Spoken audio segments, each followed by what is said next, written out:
Aquatica is as good as it's supposed to be. And from what I've heard, Aquatica is very good. yeah, that's what I was afraid of. Well, but they've already got a U.S. distribution, so it's When's the? Have they announced when they're coming out? Well, I guess the production run is going to start, so I would guess just timeline. You're looking at, quarter two. Yeah, you're looking at quarter two. Okay. So, yeah. So there you go. Anyway, it is day before Turkey Day. Hello, everyone. Happy Thanksgiving. Yep. It is the first after the live showing from the thing with the guy, and we were on live or whatever. Mm-hmm. And Tom Vassell was super cool, and he was on. That was he slummed it for us, which was nice of him. Oh, that was nice of him. That was very nice of him to slum it up. So, yeah, there you go. So I, for those of you who tuned in and asked questions and reacted, that's fine. I have my super cool Board Game Geek official hoodie on. These things are awesome. I'm so glad I got one. They're like sold out now. But I got the purple one. See, I did. The purple one wasn't. They didn't have the purple one left when I went. So I got it at Gen.CON. So. Oh well, I was ahead of the game. Look at him at the exclusives. I wish I'll try to get a purple one later. I'll have one of each because obviously, a buddy of mine is swearing that it's gonna be Vikings Ravens in the Super Bowl, so it's gonna be an all purple Super Bowl. I wouldn't bet money on that. I mean, Ravens maybe, but the NFC is going to be very tough, and I don't see the Vikings. No, I don't think the NFC is going to be super tough. It's just I think there's like 5 teams that all could legitimately win it. So, and I mean, and the Saints are looking really good again this year. Mm-hmm. Well, that by definition makes it tough. Yeah. So,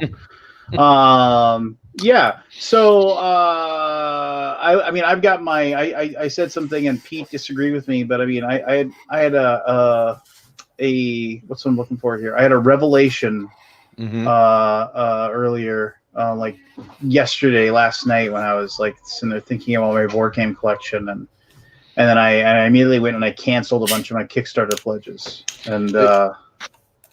The only reason I disagree with you on your premise is that I've said it before, and yet since I said it, I've still got another 8 pledges, and it's only going to take one game that you're like, oh my god, I can't not wait for this to hit retail. I want these extras. Every time I think I'm done with Kickstarter, 5 more titles come on, then I'm like, oh my god. Every time I think I'm out, they pull me back they drag you back in. It's true though. I mean, you can say it. But the proof will be in 3 months. How many projects will you have backed? And that's what we'll find out. What's your last back title from this day, right now? What's the last thing you're backing? So we have a starting point.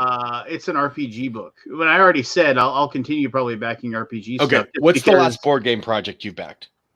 Well, I don't have any active ones. Right. So what's the most recent one? So we have a starting point, so we can tell it's 6 months from now. Hold on, Dad. Just give me a second here. I'll pull it up. And fold your laundry. Yeah, I actually have laundry to fold. Let me see here. Pulling it up. Oh, I have to complete my Trudvang thing. So that will be the last one probably, because that was only a couple months ago. Yeah, hold on. Did you back Madeira Collectors? What? Yeah, I did that one. See, that was my last one. So let me see here. Hold on. Okay, my last one was Beyond Humanity Colonies. It was that weird. It was like a weird 4X game, but like the pieces were electronic, and they got me. And when did that close? It was like last month. Right. So hold on. Nothing in November, right? So it closed on November 12th, 2000. November 12th. Okay. That's all I need. November 12th, writing it down. We will look at your Kickstarter history in 6 months, and we'll see how many board game projects you've backed since November 12th. It would have to be something really amazing. I've like I said, I canceled both my Great Wall pledge and my Titans pledge. And Great Wall looks cool. It's just I don't need another giant game like that. That'll never get played. Yep. All right, it's on the calendar.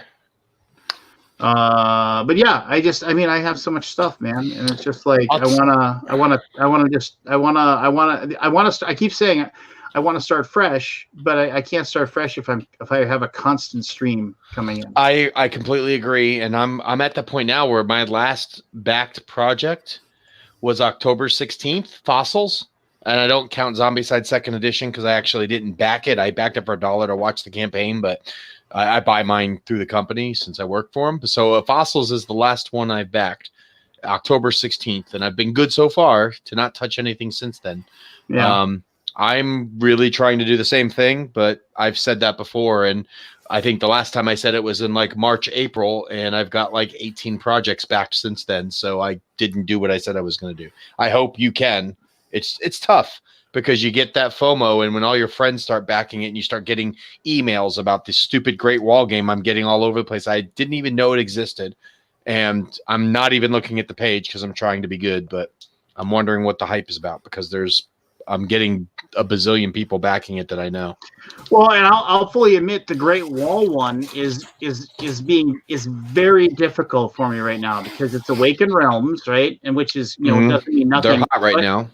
But it isn't even necessarily. It has nothing to do with it's the fact that it's Awakened Realms. It's the fact that it is totally a like it's a Euro. I mean, it's like a really involved,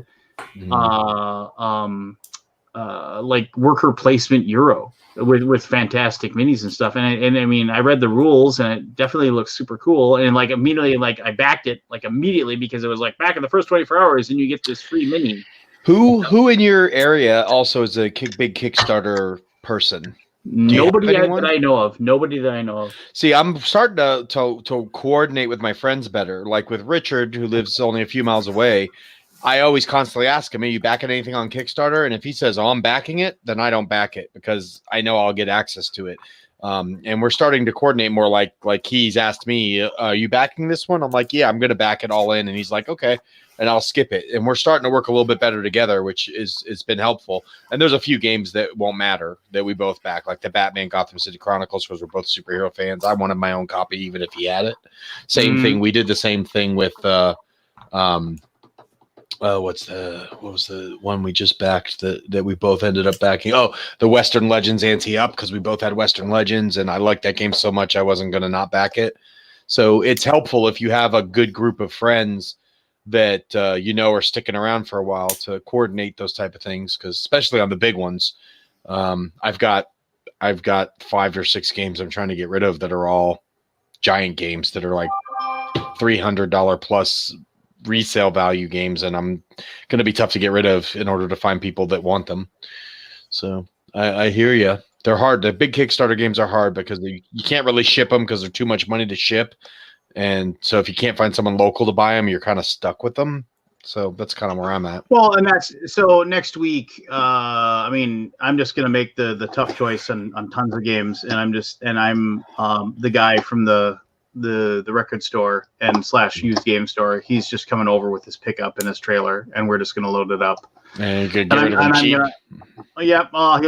He'll take his time and get them up on, because he sells them either on eBay or puts them on his shelf. And I do know someone who's looking for a expansion for Chaos in the Old World. So if you do have yours still and are interested in selling it, I know he's very interested in buying one.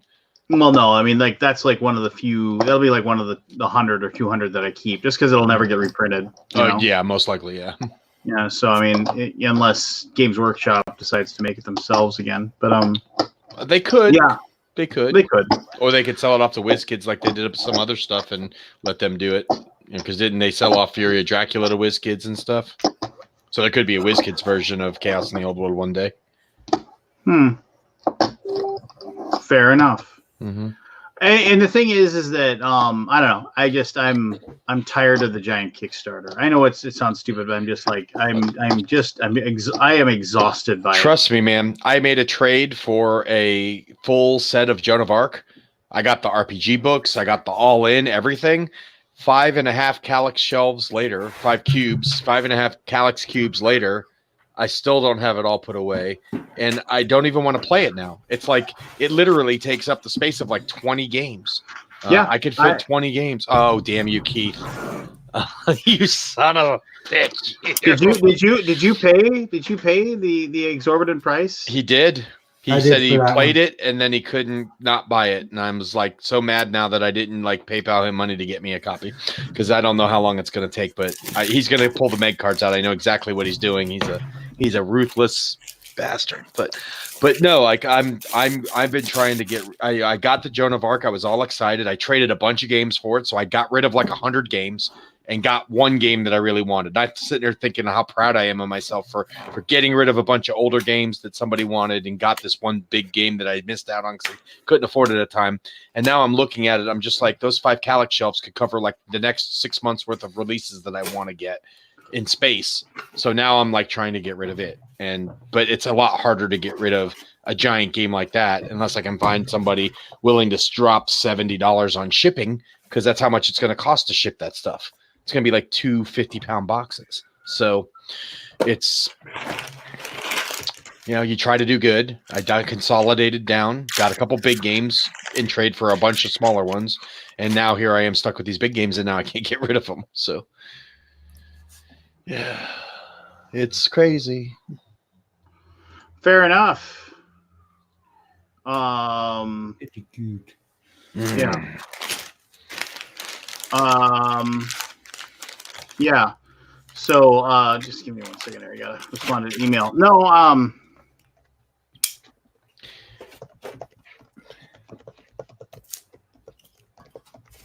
Awkward radio silence. yeah, well, Would you like us to I'm try? not backing much on Kick. I'm temporarily backing a game I doubt I'll stay with, but I'm intrigued, but it's a little pricey.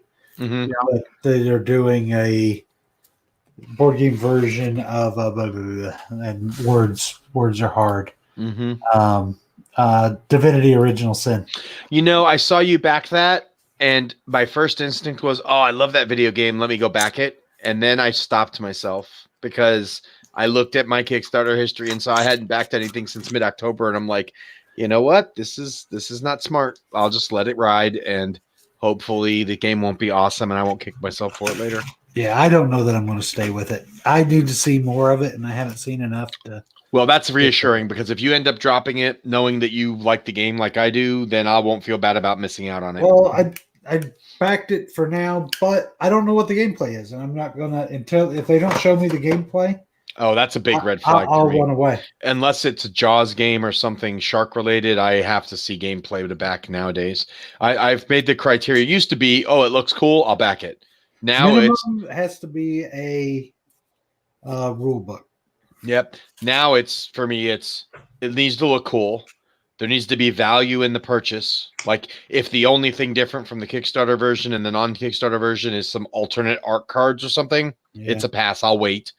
And I need to see gameplay video and or a trusted reviewer, honest opinion about it. Those aren't shark cards. I could care less. Oh, but they're spiel cards. Are those in the versions from? Oh, only the versions from there will have the spiel cards. Damn it! Now I'm really mad I didn't buy it. Or the BGG store will have them eventually. Oh, that's true. If those are available, maybe. Who cares? That's another thing too. Who cares me? I am completely and totally over the like one card like the promo, like you missed out on this one card. Yeah, I would. Yeah, me too. I just, it's like, great, who cares? I've passed on a few now. I've gotten better with that, unless it's something super exciting, like if the Meg card was the promo card, I would absolutely have to buy it. But I could skip out on stuff like those spiel cards. They're cool, but no big deal. But they're special leader cards with different powers. Perhaps. No, that's what they are. Not perhaps. I'm telling you what they are. Perhaps. So, but it's a cool game. So so that's like where I'm at as far as that goes. I mean, I want to turn this basement that I'm in right now. I have several open. I have several walls that could hold Calyx shelves, and I purchased one, and I want to get, I want to have them instead of having the mismatched bookshelves that I have. Mhm. I want to get rid of most of the games that I have, and just and like keep the like that upper 10% of the stuff that I actually play, that I actually care about, and then yeah, man, just and then like be really really choosy. This coming from somebody who's got 4 boxes of stuff that I shipped home from BGG that won't be here till Friday. I was getting ready to ask you how much shit you shipped back. So Because no, it was my Essence stuff. So that was like my Essence stuff that went to the pallets, the Fun Again pallets. So I was shipping them home from there. So I mean that's the reason why there was that. But like 5 games. That's it. Yeah, yeah, it's just, and it's fine, right? I mean, it's one of those things where it's like, it's like I'm looking at this shelf right here. It's like, okay, there's Cerebria. I'm never gonna play that again, and just ditch it, be done with it. I'm actually proud of my culling. The culling hasn't been as hard as I thought. The hardest part's been trying to find out where to get rid of it. Like I want to get some value for my money, but not all value, because I know a lot of games I've gotten as trades or for free in shows. So I don't really like nickel and dime it down to like the last penny, but I still try to get some value because obviously there was a lot of work put into building relationships to get that kind of freebie stuff. So there's still value in them. The hardest part now is finding homes for them, because like my local area, it's a lot of board gamers in this area. So most of the time they're not going to wait long after a release to get something. So my opportunity to get rid of stuff is short from the time it comes out. So if I get something and I don't like it right away, I got to turn it quick, or else there's no market for it. And shipping is just too much with the amount of volume you're talking about, which is probably close to what I was talking about. Shipping is unreasonable to do it, especially how long it takes to package and drop off and package and drop off. It's getting harder and harder to get rid of stuff now, I find, especially the older stuff, unless it's out of print. Here's my spoiler-free review of Mandalorian. My son and I have watched all 3 episodes. So have I. There you go. That's my spoiler-free review, and that's all it is. That's all I'll say. So there you go. Yep. I agree with that review. I will add that I like the show. That's all. No, that's not spoiler-free. That is spoiler-free. No, it isn't, because that means. Do you know anything more about the show just because I like it? Well, no, but you're already you're slanting somebody with your words. You're altering their perception. Not spoiler. No, not at all. I also like sharks. Does that spoil sharks for people? Yes. Yeah, you even like shitty shark stuff. So. I do like shit. I do like that. Yeah. So BGG.CON was cool. I enjoyed myself. I found that I played a fair number of games, more than I would play normally. But that's normal for BGG.CON. I also found myself just hanging out with people and talking to people more than anything else. And that's probably like what BGG.CON is more than anything to me. I don't know. I mean, there was some annoying stuff that happened too, but that's just normal. With I played 29 new games. Well, I mean, I that's just not me. I'm just not. That's never will be and never has been. I'd rather play a game that either I already know how to play, and then play it. Yeah, I went after it this year, but what's funny is that's the fewest since my first BGG.CON that I played in unique titles. So it was actually slower for me this year than normal. Yeah. Probably, I mean, my best moment of BGG.CON would either be like doing the live show and having like Richard and Tom and you there and dragging Paul in, and then having like the old timer Kevin O'Hare, come over and pipe in with his opinion and stuff like that. I thought that was really cool. And also Richard Ham and I played Carpe Diem with Paul Tompkins and his lovely wife, and lost 2 pieces. and I did a move that if I possibly could have possibly been recording, I would have had the best ringer of all time as Richard Ham dropped like 7 F-bombs in like 5 seconds. Just like you fucking just like lost his mind. So and it's solidifying Carpe Diem as one of the like best games that's come out in as far as Euros go in quite some time. So and I still don't like it. I don't think it's bad. I just don't like it. One of those weird things. I find it highly enjoyable. How speaking, since we were kind of earlier on the topic of Kickstarter, have you gotten your Football Highlights 2052 yet? Because I got mine this week. I did. I like it. I played it with my nephew this afternoon at the game store, and I like it. Made a few mistakes. I watched a couple videos afterwards and found the mistakes I make, but I actually really like its take on simulating a football game. It was cool. I haven't even looked at how it plays yet, but can I bag on one observation on it? Sure. Is it just me or does the art look way crappier than Baseball Highlights? I agree. The art seems a little... It looks like somebody did a shitty cut out and pasted, and you still got the rough white edges on some of it. I think the art on baseball is a little bit better, but I think the overall production of this one is on par, if not a little better. I think the scoreboard trackers and stuff are a lot nicer. Cool. Yeah, they're a lot nicer than the other ones. Cards are probably about the same. I can't imagine the card stock will be that much different. I haven't looked at my old ones yet, but I sleeved mine anyway, so that won't really matter. But yeah, I like the game. I mean, the gameplay is cool. It's took a little bit. The rule book's not great. There was a lot of things you had to look for, and they wasn't organically like you had to dig around for it. But the game is fun. Once I learned how to play it properly, I enjoyed it a lot. So that came Monday before I left for BGG.CON, so the day before. Yeah, mine didn't get here until I think it got here this Monday, so it would be the Monday after BGG. So and then I got Wingspan expansion while I was gone. Oh yeah, that's right. You got early access to it because I don't think it comes out till next week in retail. But yeah, I like the Football 2052, so I'm enjoying it. I played a couple games with my nephew today, and then we're going to play a couple more probably tomorrow after we're done eating. So fun stuff. Another thing I got at BGG.CON is not a game, but anybody a Quacksalber fan?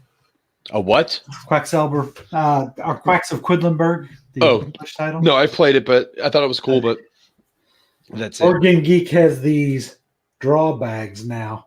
Oh, cool. Flat bottom. Oh, so it sits on the table? Flat bottom bags. So that you don't get them stuck in corners, and it's got all the different ingredients. That's nice. I guess if I was going to play the game, that would be a much... They're in all the player colors. Oh, that's cool. So those are super cool. If you like Quacks, that's a really good upgrade. Quacks is awesome.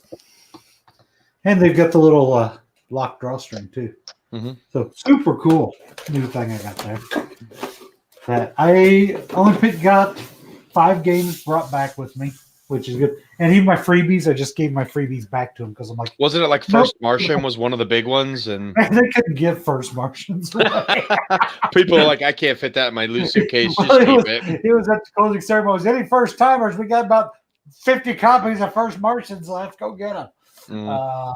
It's just giving that crap away. Yeah, I but there was some other stuff. I don't even know what it was. I just gave away. But I brought back Aquatica, Cooper Island, the new Azul game, and Paranormal Detectives and Die Crew. Yeah, I after thinking about it, I know I talked with you last week, Keith, about it, and I'm regretting now not getting Aquatica. I've heard so many people say how great they was. A lot of people played it at BGG.CON.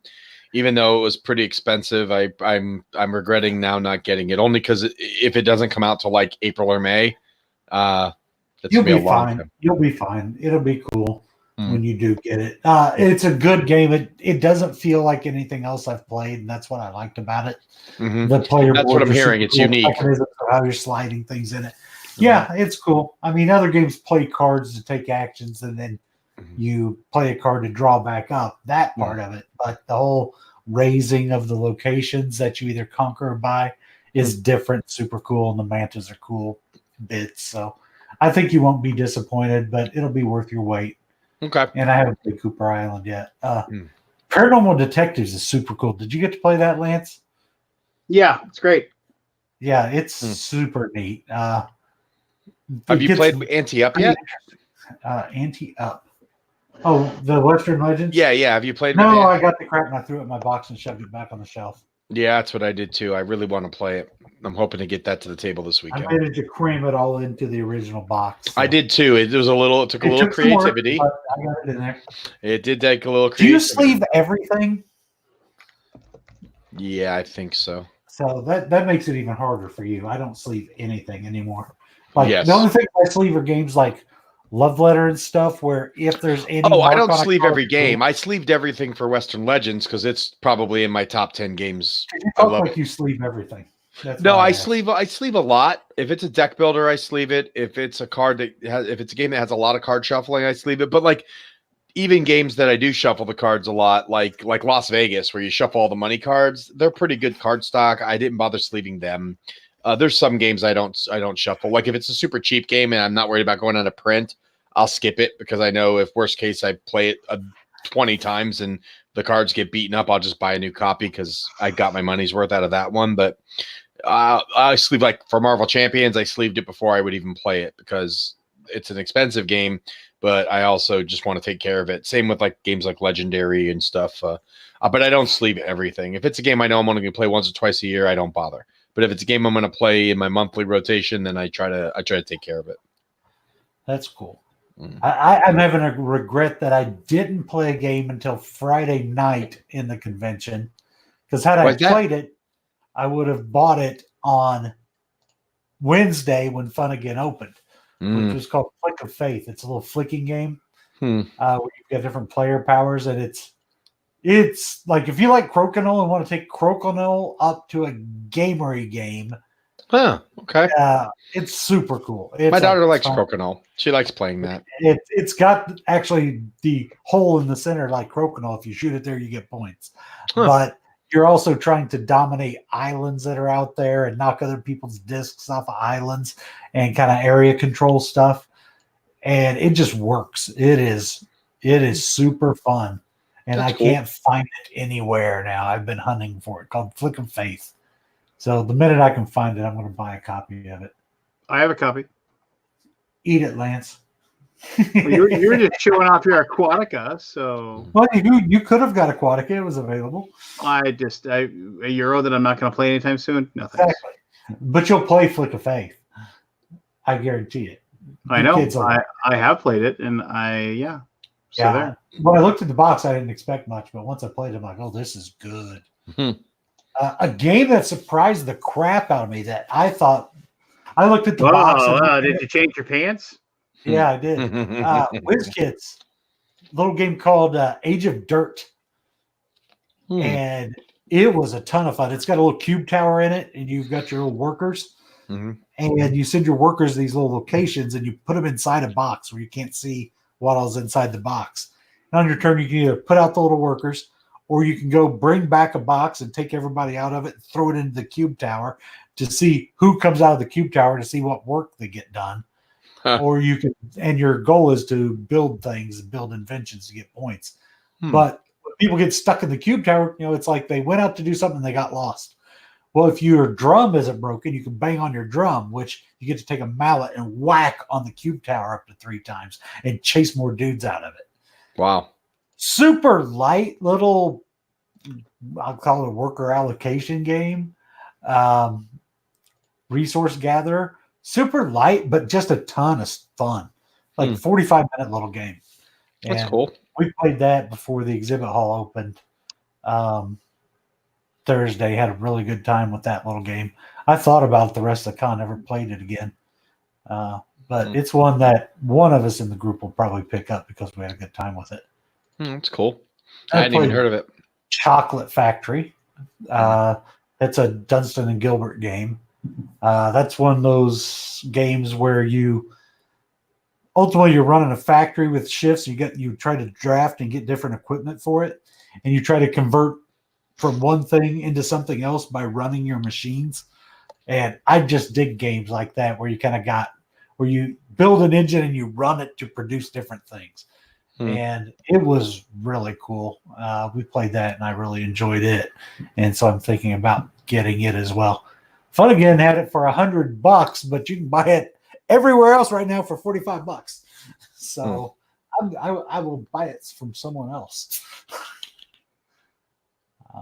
Those are things that stood out, and of course, Soviet Kitchen Unleashed is my light game of the con because I played a ton of it. It's a fun game. I taught it to Lance. I taught it to Richard. I taught it to anybody that I could get to sit down and look at it. So here's my problem with it. I cheated a little bit and I looked at the extended cards and see like because it's got the storyline where you're at the front and then you're in the camp and then you're in the KGB and so on and so forth. I'm kind of probably skipping, but like, and each time you do that, you fold more cards into the stack. Yep. And then you have to make the meals or whatever. And just so people understand, it's app driven. Each card has a QR code on it, so like it tells you like, oh, for this particular meal, it's because each meal is like coleslaw and a wiener, and then like it says the I did that for you, Pete. Like and then each of them is a color, right? You know, so it's like, oh, we want a green sausage, and we want blue coleslaw, and so people have to look in their hand for that color of food, or things they think they can make as close as possible to that color. And then basically, so it mixes up the thing, and then it spits out the food. And every player has to add an ingredient. So if people have crap hands, they're going to make your meal crappier looking. And certain things might be the right color, but they'll be toxic. And if the toxicity of the food gets too bad, you'll kill one of the soldiers and then you lose. And so you can't just feed them rusty nails and boots. You have to find some cabbage and whatever to put in there as well. Some vodka to bring that toxicity Yeah. So, and then that's like so vodka will bring the toxicity down. There's like a grenade that like if somebody goes, I don't have a color that even matches. Well, if you put the grenade in, the next thing you put into it doesn't get used. The grenade blows it up. So there's certain cards that let you monkey with certain things that are going on. My problem with it was that I don't see playing it. It's kind of like I went and I read through the cards later, and there was some more little player powers and things that some of the cards had, and like actions or whatever. But I mean, it just didn't have legs for me, right? I mean, it was just kind of like, okay, I made 6 plates of food at this game. I really don't need to play this anymore, because even though they're adding in other cards that are like, okay, now trade cards between players, or there's a card that like it's like any color you want, you get to pick the color, or there's one that will like replicate the color of the last card that was played, so there's just certain cards that like break the rules. It's still just kind of like, okay, take that card, put it above. Okay, take that card, put it above, and it just kind of goes that ready. And it's just kind of like I just don't see myself wanting to play it much more than the ones that I did. So I that's just a lot more because it's got that campaign where it's telling your little story, but it changes up what you have to do on each mission. Richard, could you please? Richard, could you please? Hi, everybody. Could you please? Can everybody be quiet, and then I can have it recorded for all. You can record, so it can be my phone ringer for your when I took the tile that you wanted in Carpe Diem. I'm afraid there's too much of a risk that there are families watching. Okay. That's a lie. Oh, look at this! Look at North Star Games getting some pub. Some live pub with no. That's cool, man. That's neat. That's awesome. That's up right there. You can leave it up. Like very good. I'm filming it tomorrow. I was just setting it up for today. Oh, that's cool. Yeah. So, but no, I was like that, and the having you and Tom live, having kind of a roundtable discussion about some fun things. That was like my two. Yeah, that worked really well. Yeah, it was. Too bad we all don't live like in the same cul-de-sac or something. Trevor's a teeth and tall good. Today's bang is sour heads, the best flavor. I will say this: loyal boomer Lord Javi was there, and I got to meet him. And and he brought me 4 cans of Sour Head Bang. So thank you, Lord Javi, loyal boomer. That was very nice of you. So yeah, what was your so you just kind of, you were like the attraction. Well, I think your wife is much more pleasant than you, but I mean you were kind of like the, hey, you can come here and sit down and play games with me, and then please buy some of my wife's jewelry kind of thing. Was that It doesn't hurt. well? I'm more than to lend my prodigious weight to her endeavors. No, and so the thing is that I liked how like you wanted to buy a game and you went to your sugar mama and got cash from her. That was pretty cute. He was like, you were like, I need $75. Well, yeah. Well, pretty much at any point, she's pretty much rolling in dough at one of these shows. She's got to be able to make change for everybody, obviously. Yeah, and her stuff can be pretty spendy as well. So yeah. No, I was good. So what was your con highlight, or what was the one thing that you having your own? Was it certainly the best game I played? Most in terms of the game, and the entertainment value was Carpe Diem, obviously. Yeah, and Paul Tompkins and his lovely wife were very. It was very pleasant having them there. So, thinking back, I think it was pretty much just you and me that were being insanely obnoxious, right? They were very calm, but she was directly to my right, and she took that. There was that one round where she took every single tile I wanted, like 5 turns in a row. And one, she even hate drafted it. She was doing it like she wasn't even doing it on purpose, like the first 4 times. And then the 5th one, I look over and she's like staring at my board, and she's like, "Yeah, that one really helped you." I was like,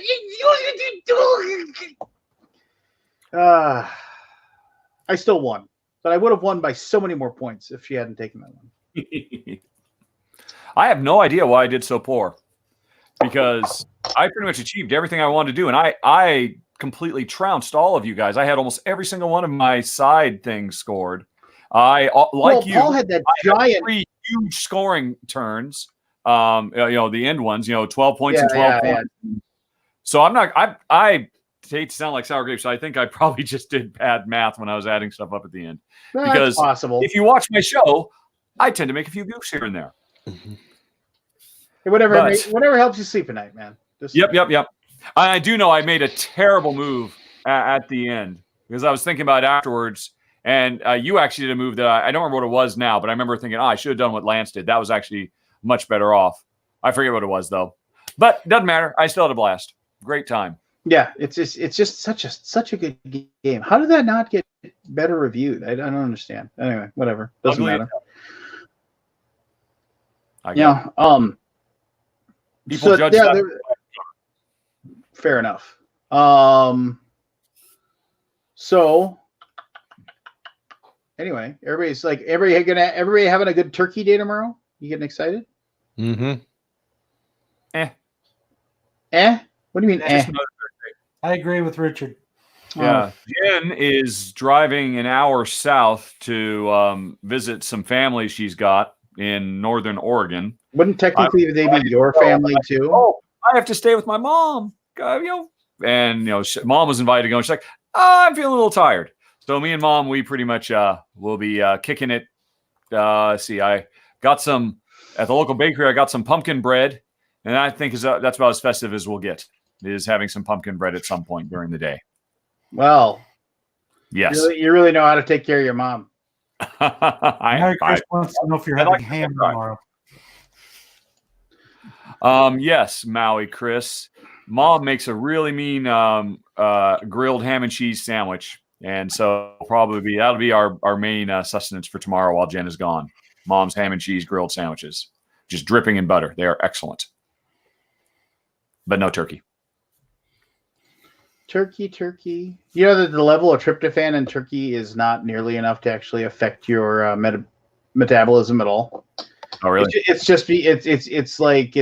lot of pseudoscience that makes people believe that makes them tired, and then it's also just you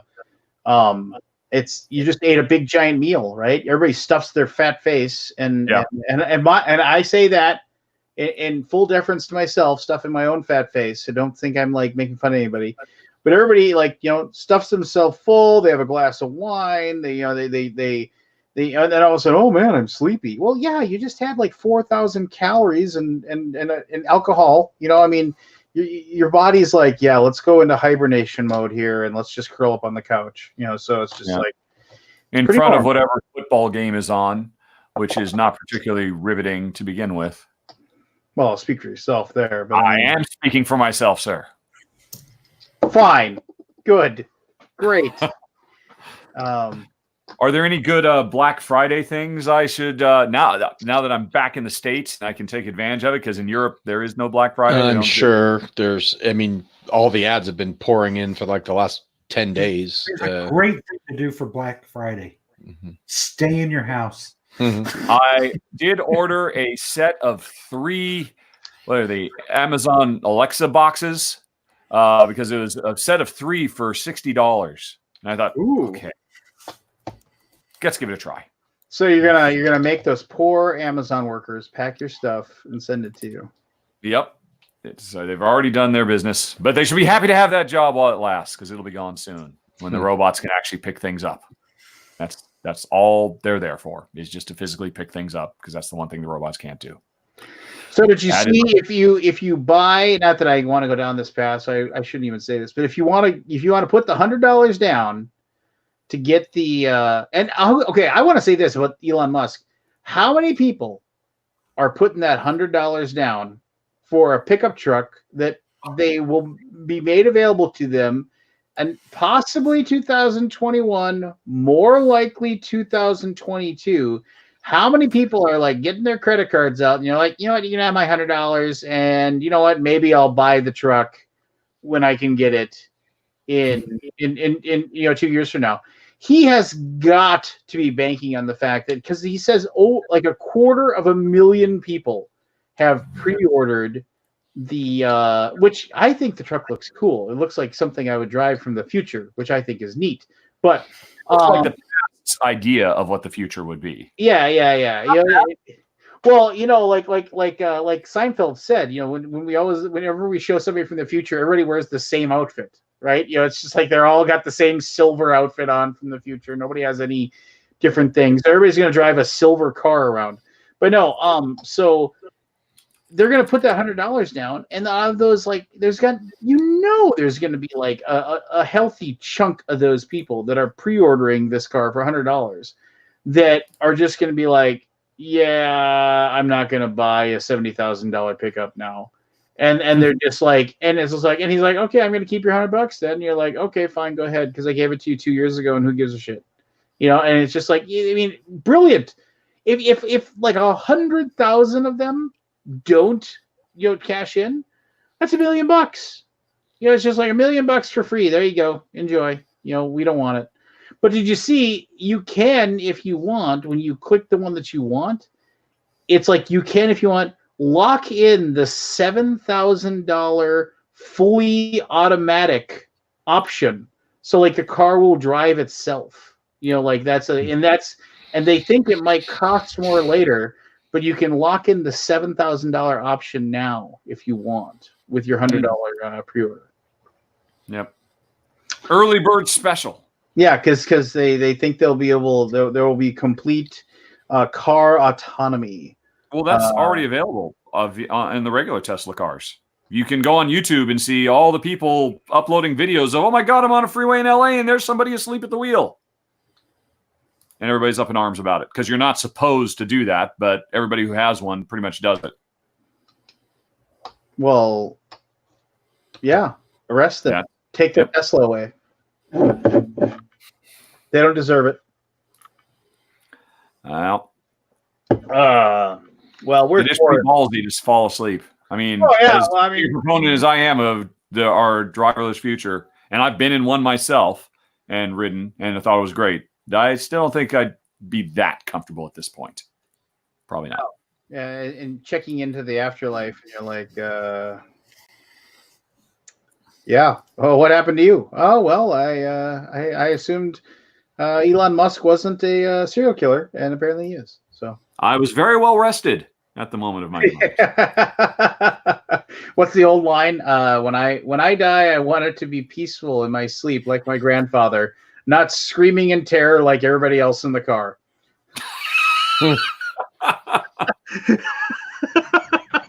I've not heard that, but that's very good.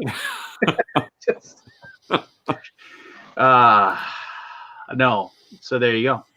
I don't know. Anybody else got anything cool, fun, awesome, neat they want to talk about?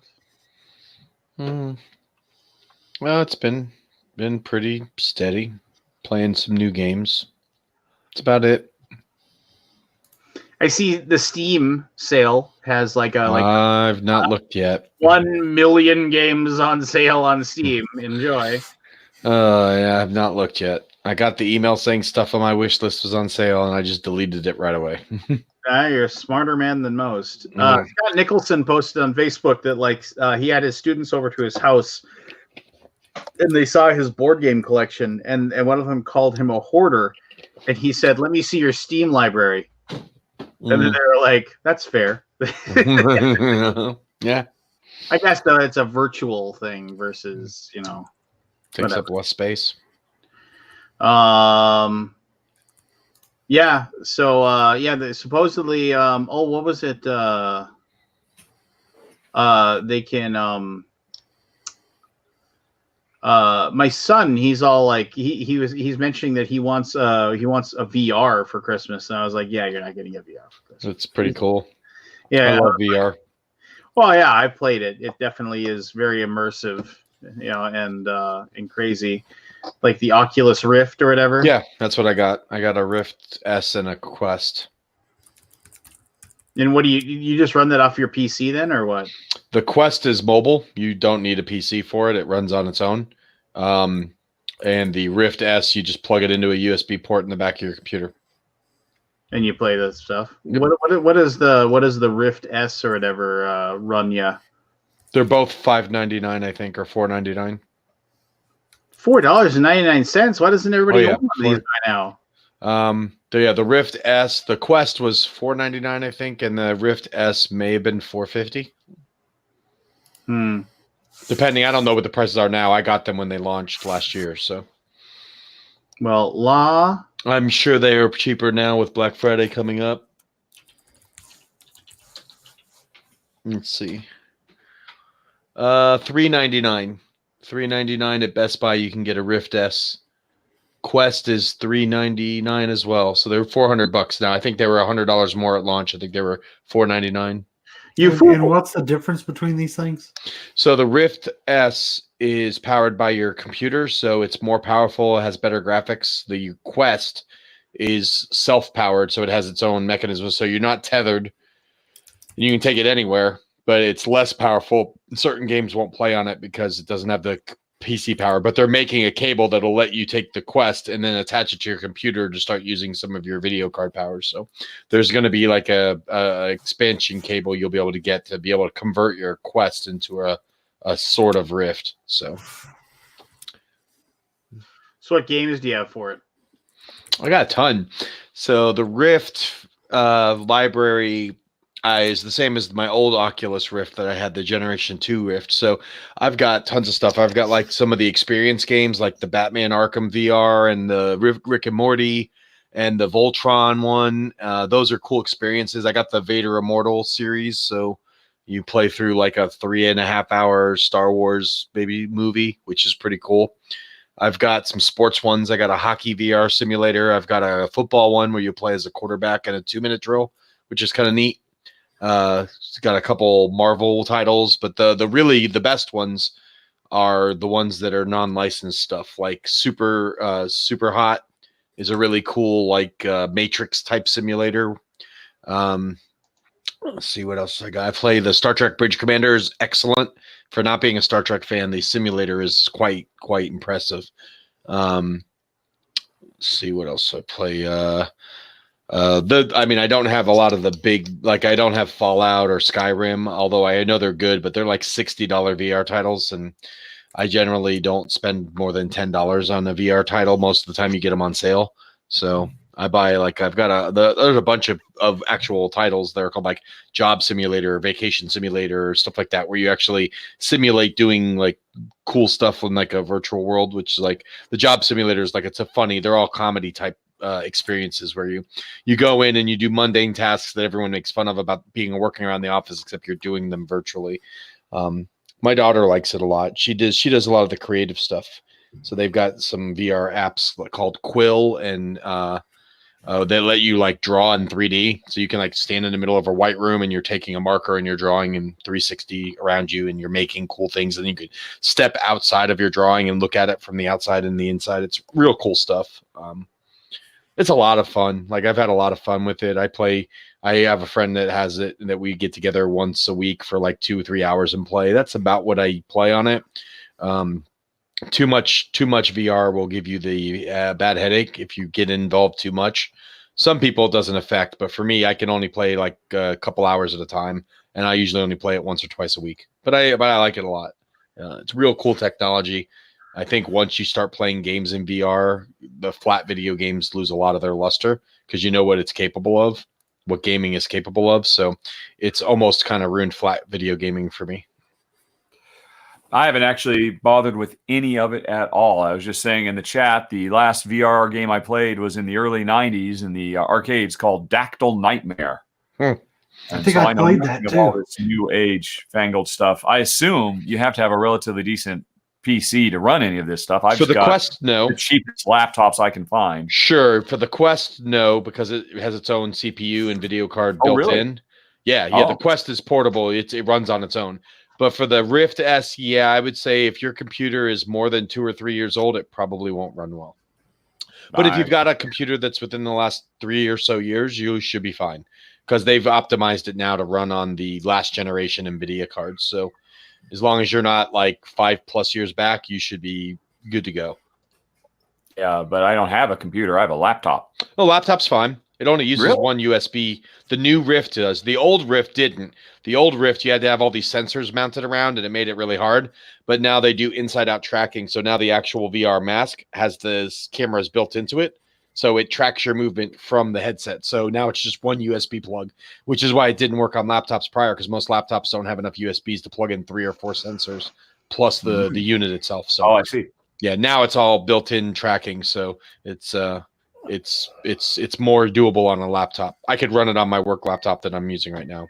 I played Dactyl Nightmare in the arcade too, Richard. And Ask Santa. Mm-hmm. It has come a long way.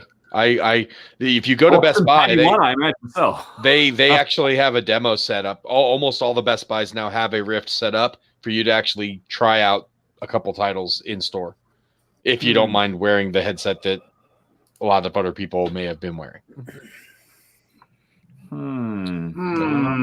I would recommend it if you're a tech person and you like video games, because it is a completely different. I don't like video games. But the experiences are cool. And to be completely honest with you, I don't see a future that doesn't incorporate tabletop gaming into VR. I already have Catan VR. It is amazing. The way they've simulated the board game in VR, I would never play Catan any other way. And I know more games are coming. If I came over to your house and said, "Hey, let's play Catan," we'd all have to put on. No. I would just but Catan VR is amazing. The experience they give you in that headset. If I could play, like if I had friends across the country that were into board gaming that had VR headsets, I would play every VR board game they have out. The Asmodee Group did such a great job with it that if they start putting more of their titles in there, I will not feel bad about not living closer to all my industry friends, because you can play. Is Catan the only one they've released so far? That's the only one I know of, but I know more have to be coming. I can't imagine. I mean, it's one of the better selling VR titles, so I can't imagine. Do you know if it's a relatively open engine where they where they can do more games, or was it like really bespoke? Or do you I honestly don't know. No, I don't know. It was Is it just a physics simulation of the game and board, and players are responsible for doing the rules, or no? It will correct you, not let you do all that. It's not like Tabletop Simulator. You actually, it will not let you do illegal moves. You will have to. It will govern the rules for you.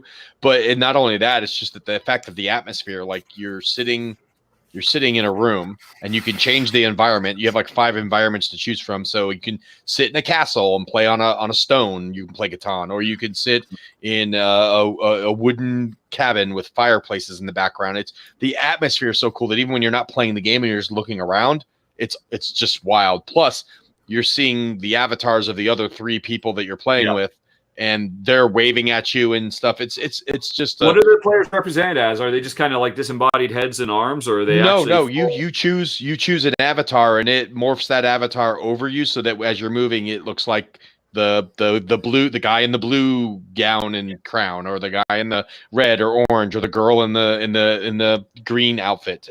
They actually have avatars. You put your avatar up and it shows. But yeah, a lot of the games, they just simulate the hands and face with a blue hologram looking thing. So, but yeah, no, the gamer seems to be very keen on the virtual reality. Yep. So, Moss. Oh my god, Moss is awesome. Like, if you like old school platform games, Moss is one of the best rated games from like last year. It's great. I've played that. I've played like I say, like Beat Saber. If you like Rock Band and like lightsabers, get it. Just buy it. It's awesome. I've seen that one. Beat Saber is fantastic. It's my workout video. I play Beat Saber 2-3 times a week, and I play it on the hard mode, and I'm freaking sweating when I'm done. That does sound a bit iffy. it does. It's great. It's great. There's a lot of stuff actually. Like, there's boxing simulators and stuff where you can actually get a full workout in. They've got all kinds of exercise simulators now. It's fantastic. I'm looking at a trailer for Moss. It would appear you are a little mouse just on a rail. Mm-hmm. That you just pretty much just go forward. I mean, you're not truly exploring the world, or it's I'd say light rail. So I think it guides you through areas, but you have some exploration you can do in those areas, within those areas. But what Moss was so critically acclaimed for is because it's absolutely stunning inside the mask. Like, it's one of the first games that really took that leap from just being a generic VR game to like being a full-fledged video game. Like, I'm looking at it. This is just a regular video game that you play with VR goggles on. Yes, it would appear. Yeah, which was a big step because a lot of the early VR titles didn't look like the quality of a normal video game. Why is it superior to play Moss on with goggles rather than just on a screen? I think it's the experience. I think being able to look 360 and see your entire board around you is so much different than just seeing what the camera pans you to. That's the whole idea, right? Like, if you're playing Skyrim on your computer, you can look north, south, east, and west and see what's there. But when you're in the game and you can just like look up in the sky and you can look down on the ground and you can just turn your head without changing your orientation and seeing the world around you, it changes your perspective of the way you play the game.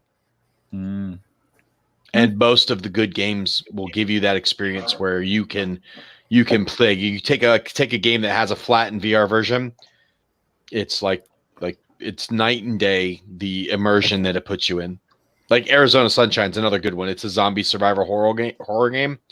It is intense when you're in a cave and it's pitch black in your screen and you see light flickering here and you hear footsteps around you and you think the good surround sound system is going to simulate that, but when you have it on your head and the visual goes with it and you're hearing it just in your headphones, it's like scary shit. Like, literally scary. Like I've had to pull my mask off a few times playing VR games because it gets you so immersed that you lose track of what you're doing. I guess one thing I'm not seeing watching this gameplay of Moss is, correct me if I'm wrong, I know I've not paid any attention to VR at all. He's seeing everything in 3D, right? Because there's 2 different things that are broadcasting to each eye, so he's actually seeing everything in proper stereo. Whereas to me, it just looks like, oh, that's kind of nice. It feels like he's in the room while he's controlling. Yeah, you don't get the same visual watching. Like, I watch reviewers for VR. When you see the game in their eyes and then you actually put the headset on, it is night and day. Like, it's your senses kick in, and that's what really gets you that full immersion into what's required to record the real world as a 3D thing. I mean, could I do Rahdo runs through and and people watch it in VR with full 3D effect. Well, there is. You just got to get one of those. There's a specific camera they use because they do Those live cameras sporting that- events. That do the 360 degree. Yeah. Because there's But a whole channel. There's a whole. Those still capture 2-dimensional stuff that you stitch together, right? It's not actual proper 3D. Yeah, basically, like because they're already showing live sporting events in VR. Like there's the NBA has a license with Oculus, so you can watch courtside games in VR. NFL did like 2 games last year where you can actually go in and watch a live game in VR, and it basically you choose where you want to sit in the stands and you watch the game from that perspective. And you can look around into the stands, you can look around, onto the field. It was kind of cool. They're experimenting with live sports and stuff. I think you're going to see more content. National Geographic did stuff. You could do like during they did some shark stuff during Shark Week. So did Discovery. There's a lot of the movies. A lot of movies now are doing like interactive stuff around movie launches, like the Marvel series, especially. Spider-Man had an interactive demo. They're starting to do more stuff, but there's more live action stuff being filmed in VR every day. The Oculus store fills up with more stuff. So, yeah, it's becoming more I think acceptable in the VR community to digest content. You can watch Netflix in your VR helmet now. So I imagine Disney Plus will be next, and that's kind of cool because you set your screen up and it sits you in a movie theater. So you're sitting in a movie theater. It looks like a movie theater. You can broadcast your screen on your computer to the screen on there, and you can invite your friends to hop in your room and watch what you're watching. Me and my buddy were watching Back to the Future a couple weeks ago, where he invited me into his lobby, and I poured it into his little movie theater that he custom built, with his own decorations, and he broadcasted his desktop to the movie screen, and we were watching YouTube. We were watching videos on YouTube. We put a disc in his computer and broadcasted Back to the Future. There's a whole thing. It's called Big Screen, and you can basically take videos. You could take Rado runs through. And we could watch it in big screen in VR right now. Sure. Any 2D flat, and it'll put a curve on the screen and everything. So yeah, it's great socially because you can do stuff like that. Like if me and Lance wanted to watch Jaws, I could get his headset, send him a friend invite, join in my big screen. The free app, Big Screen, doesn't cost anything. It's free. And I could broadcast Jaws or stream Mandalorian, and we could watch it together and sit and chat next to each other while we're watching it, just as if we were sitting on the couch watching it. Have you done that with any TV shows?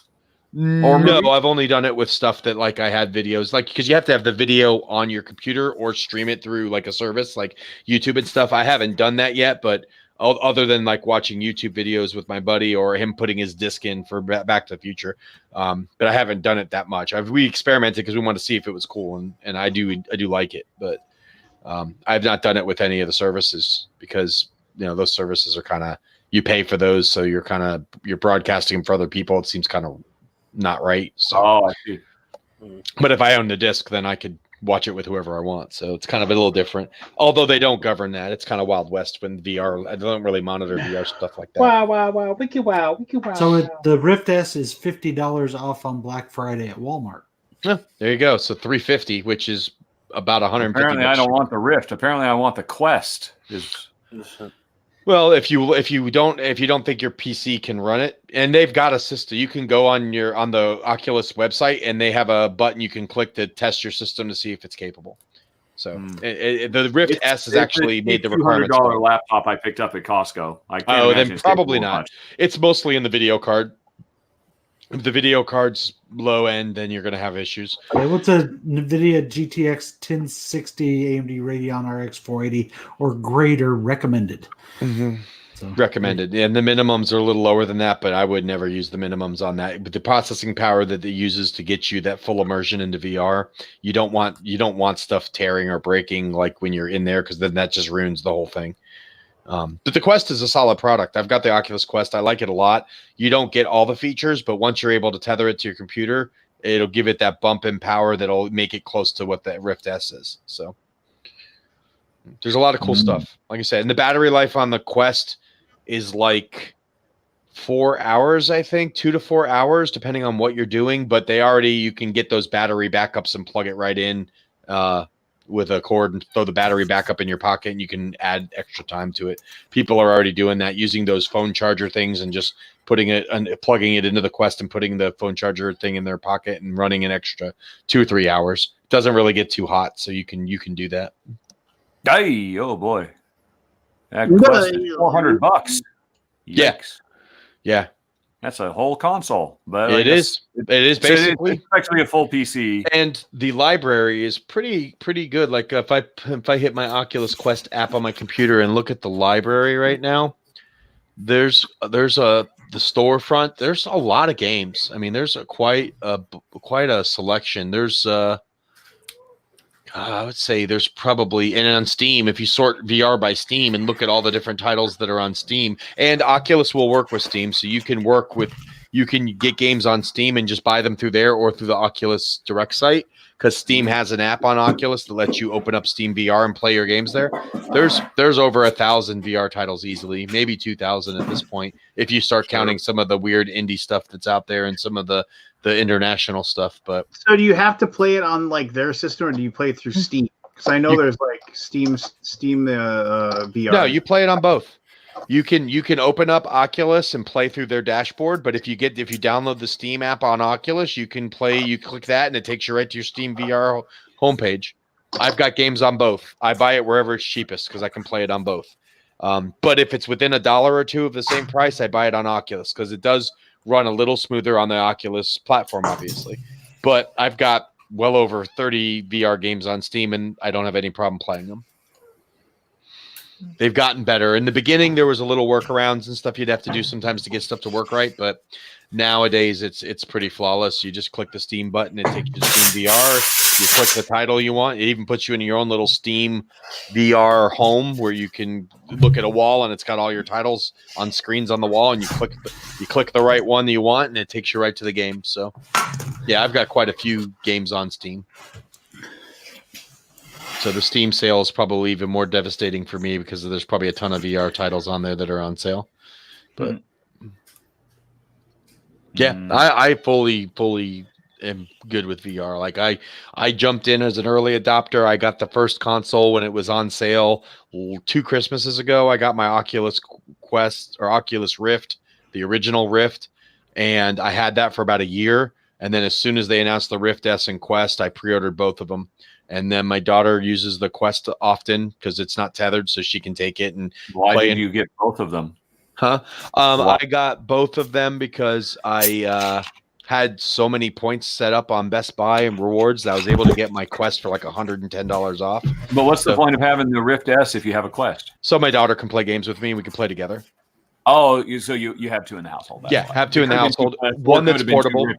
If you had a second powerful PC. Sure, but my daughter doesn't have a computer, so Understood. the Quest Makes is great. So we can play the family games. Like there's a cute little game. Is there any downside to the Quest? Yeah, just power. It can't play every game because you got the limitation of the hard drive on the Quest because it's got a smaller hard drive, and B, it doesn't have the power of your computer, so you can't play certain games. Won't run on it. Until they make that cord that allows you to tether it, and then you'll be able to take advantage of that stuff. Hey, Pete. Yeah. Fallout 4 and Skyrim VR are on sale on Steam for $18 each. That's actually pretty good considering they were $60 games at launch. But yeah, no, the Quest is great. We have 2 or 3 games that we play together. One cute little diner game where I'm the cook and I'm sitting in the back making food, and my daughter runs up and grabs the food and serves it to the people, and we have to do it in a certain amount of time or we lose customers, and we take turns being the chef and the waiter or waitress. And the cute little games like that, great for kids. But there's a lot of great content that's just available in general. Like I never have a problem finding cool stuff on there to play, and most of it's reasonable. Most of the games only cost $5-10. A lot of the AAA titles could be 18, 19, 20, 25. Very few are over that. Usually only the big ones like Fallout or Skyrim or that kind of stuff is the stuff that's more than like $30. Everything else is under that. I don't think I've paid more than $25 for any of the VR games I have, and most of them I paid less than $10 for. So it's reasonable to get into once you get the system. The games and apps aren't expensive. There's a ton of free ones too. There's probably 50% of the VR library is free, sponsored stuff from companies. God damn it! Now I'm going to buy one tonight. Yeah. Well, if you get the Rift S, we can start playing Star Trek Bridge Commander. We can get up our posse. Well, Walmart's Black Friday special on it goes on sale in 32 minutes. Oh, And geez. Online. And what will that special be? It's $50 off. $349. $349 for the Rift S. $349. In store is tomorrow at 6 p.m., but I'm not going anywhere near that hellhole. Oh, heck no. Crazy. Because there's the only store to shop at in my town, and it's Black Friday sales. Yeah, forget it. That's just stupid. I don't know how many people be going after that in there, but and if not, I'll just Amazon one and say screw it. Points. But now I want one. Now I So know the will price Lone is going Echo down. run on a Quest? Lone Echo? That's one of the big titles for Oculus. Let's see. Apparently, Lone Echo 2 will run on a Quest, but will Lone Echo That may be run? optimized for Quest, though, too, because it's a newer version of it. But the original Lone Echo, I don't know. That was an early VR game. So. People are posting on the Oculus forums, bring Lone Echo to Quest. Yeah, so Lone Echo 2 will be the Oculus Quest port. And that's the thing. There's certain games, bigger games, that our Quest can't handle because it doesn't have its own video card and another processor running it. And that's the limitations of the Quest. You get portability and you get the freedom of being able to set up in any room you want. Whereas with the Rift, you're tethering it to a computer, so your play area has to be within the 10-foot cable's range of your computer. But I bought an expansion cable and I run it up through my ceiling, so I have it just coming out of my roof. So I eliminate the tether. That's the thing that also is a little bit of a pain with the Rift versus the Quest. Is with the Quest you're free 360, so you can spin around in circles and not get a cord tied up. With the Rift S, you've got a cable going above you, and even with the pulley system I have holding the cable up, if you Jeez Louise, are you serious? Oh yeah, absolutely. Is this in this? Is this any chance this is in your room currently? It's 3 feet over there. Yeah. Spin that camera. You can't see it from here, but I will with the swing and the hammock and I can't with my laptop because my laptop is but what I'll do is I will take a video with my phone and I'll post it in the Alaboom green room. Okay. Of my setup. That's pretty hardcore. Well, actually, it's very inexpensive. I spent $20 on the little I can imagine, but still, it just level of dedication seems. It's one grade down from business professional setup. Other than that, having everything hidden where you can't see the pulley system, it's just clips, man. You have hidden pulleys?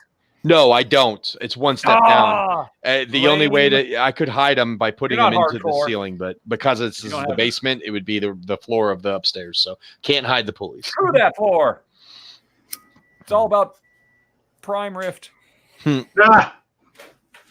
Prime Rift. I like that. Wow. But yeah, there's a ton of, like I say, yeah, Steam's got a ton of VR content available. I'm looking now at the sale and stuff, and there's just so many every week. There's a dozen new games, and it's just like every week another dozen new games and a dozen new games. And Tabletop Simulator is VR compatible now. They added VR capability to it now, so you can get in and do Tabletop Simulator in VR. So that's kind of neat. I haven't played with that too much yet, but I'm going to. Okay. Yeah, I mean, that Lone Echo is pretty cool until I found out I couldn't play it on a Quest. Yep, Lone Echo is pretty sweet. Running on my laptop. Lone Echo is a pretty cool game.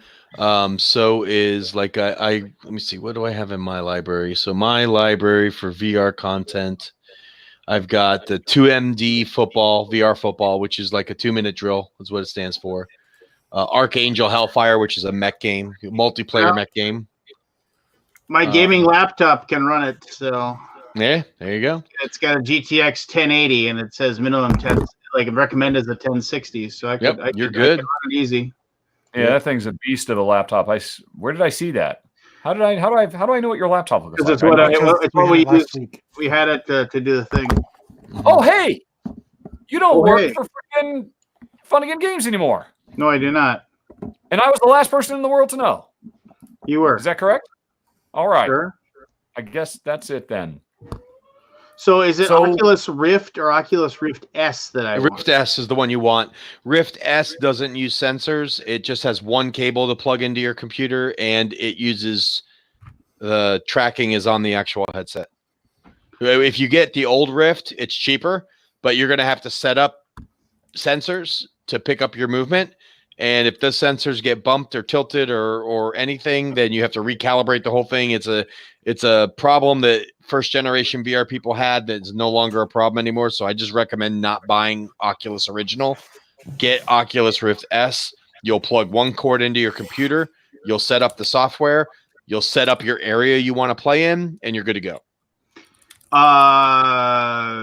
Keith, shoot me that link that you have for like the Black Friday thing. No And if way, you we're in guys- competition for that shit. Oh, I'm gonna sell out. And funny if you guy. guys get it, you just tell me. I'll send you a friend request. I'll walk you through how to get games and how to set up your Steam VR and all that stuff. It's real easy. I've been doing it now for 2.5 years, so I'm kind of an old whiz.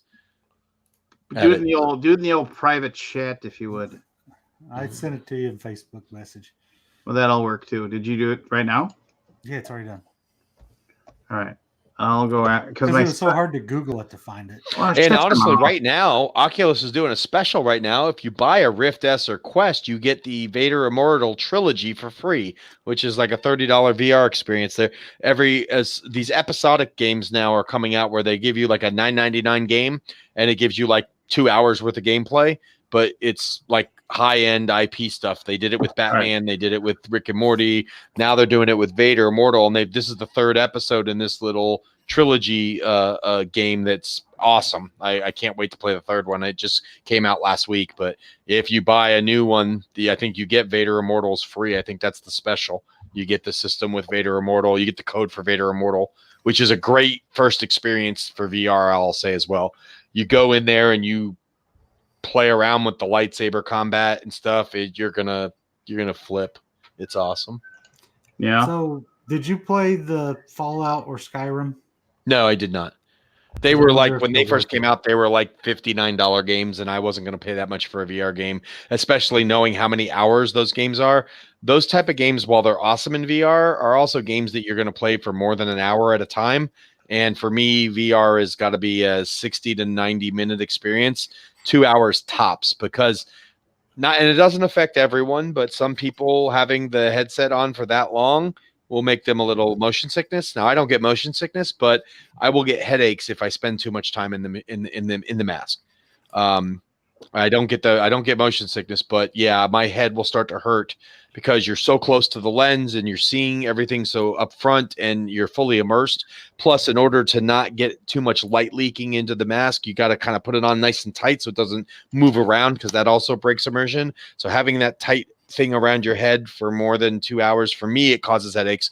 But I have friends that play hours and hours and hours and don't have any problem. But it's a problem for some people, and for me it is. So I generally hop on and play 2 or 3 games in a 90-minute period or so. One of my favorite games is Marvel Powers VR. It's a cool game if you like combat style oriented games. You get a team of 4 heroes and you just go into missions and try to beat objectives. It's a pretty cool co-op game. Star Trek Bridge Commander is a good one. That one's a little less tense because you're sitting down and you're just doing controls, but it's kind of like that game they have at BGG where everyone picks a different position in the ship and they all work it. So you got an engineer, a pilot. They like to work it. Yep, that's a real fun game, especially if you like Star Trek.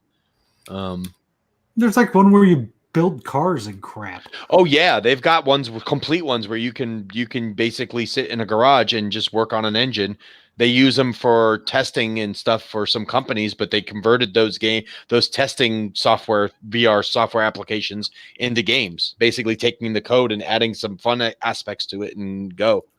You can do all kinds of stuff like that. Some of the most fun games are the simulation games. My daughter loves Vacation Simulator. You go on vacations, you go hunt for different trinkets around exotic locations. She loves that stuff. And there's a lot of cool stuff. I see this thing called Zero Caliber. It looks like I want to play it. Oh, there's some really good ones. Look for the one. There's a cool gun simulator. It's called what is it called? But yeah, basically, it's got 1,000 of the world's most famous and most popular weapons, and you basically are on a target. You're on a shooting range, and you pick your weapon, you load it up, you fire with it. You can take it apart and clean it. I mean, it's like a gun simulator. It's ridiculous. I forget what it's do called. not want to simulate clean guns. Yeah, it's amazing.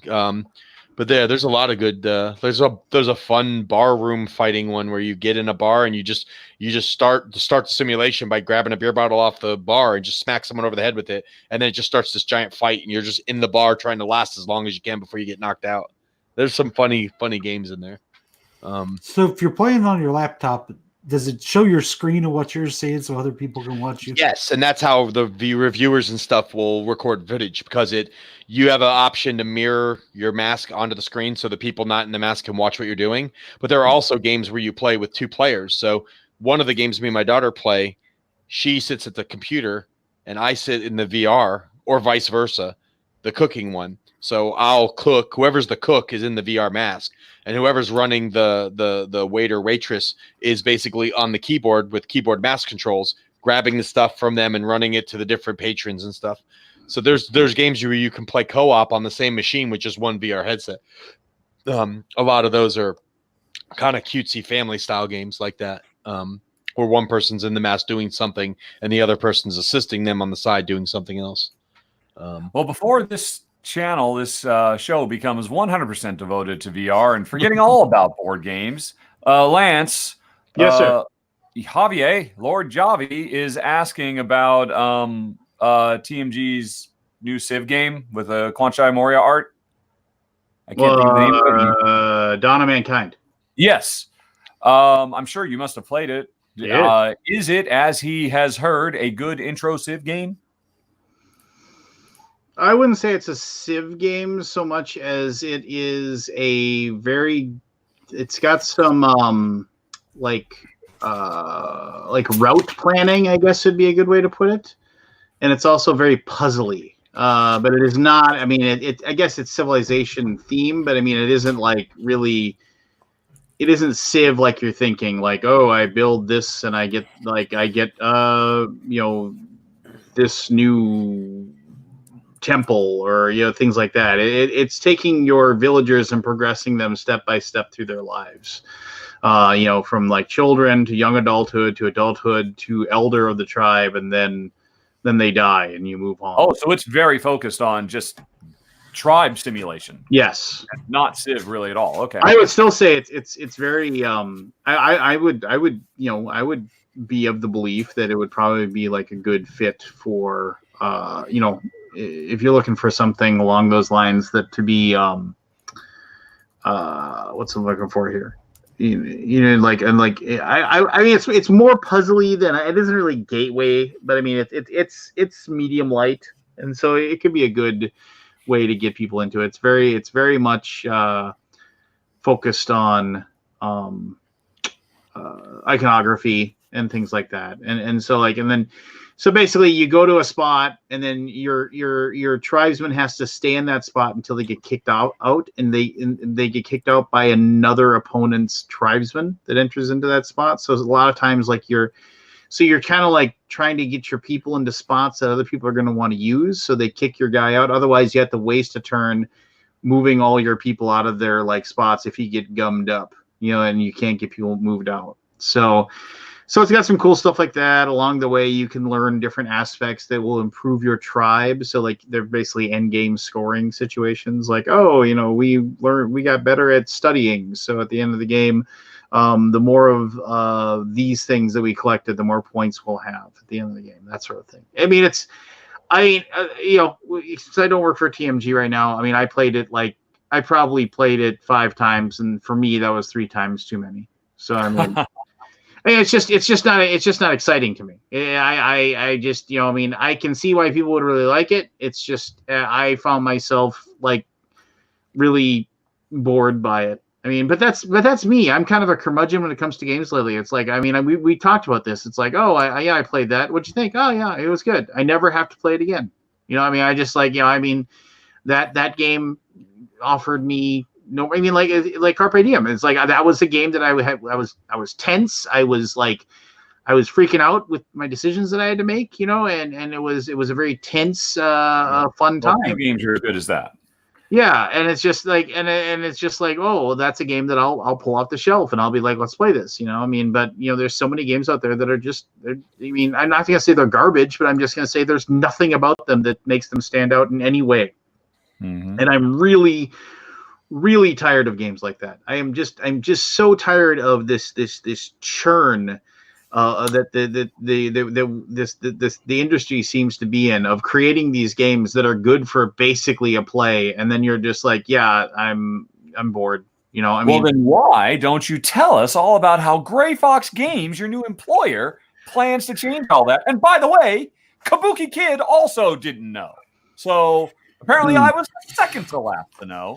Since Pete knew, Keith knew, Barry knew, other Barry knew. Well, I wish Hunnigan all the best, and but I got an offer with Gray Fox that I just couldn't turn down. It just was, and plus I've been really, really, really good friends with Shane ever since him, and Robert Burke ended up drinking whiskey at BGG.CON like 5 years ago, and just having a blast and just laughing our butts off. That was sooner than 5 years ago, wasn't it? I would think I was there for that. Unless that was right. When we waited 2 hours for the pizza to show up. Yeah, Mr. Pizza took forever. Yeah, the pizza took forever. But I mean, yeah. So I mean, yeah. And what 3 years ago, 4 years ago? It was 3 years ago. Yeah. 3 years ago, yeah. So ever since then, like Shane and I have just kept in touch, and he was always like, oh, eventually one day you're gonna be able to work for me, and then basically the stars came into alignment, and then they made it so, right. So the stars came into alignment after you had already started with Fun Again. Yeah, I've been with them. I was with them for about 4 months, a little less. Okay. Had Gray Fox, so Gray Fox just kind of came out of the blue and said, "Hey, we like you." Yeah, it was one of those things where he wanted to hire me, but he wanted me to move to to St. Louis, and I said there ain't no way that's happening. Ain't no mountain high enough. Yeah, and then he came up with a way for me to work remotely for him. So there we go. Well, hey, there's a good segue into what do you do for him? I'm not at liberty yet to decide. Just stay tuned. Well, what can you say? I just said said he works for Gray Fox Games. I am currently employed by Gray Fox. Yes, that's what I can say. In an undisclosed position, working from home. Yes. All right. And I assume everybody in this live video chat, except for me, knows more than that. No, that's all I know. Okay. You're not alone. No. The only person that might know more would be Keith. Of course, Keith. The cornerstone of the entire industry.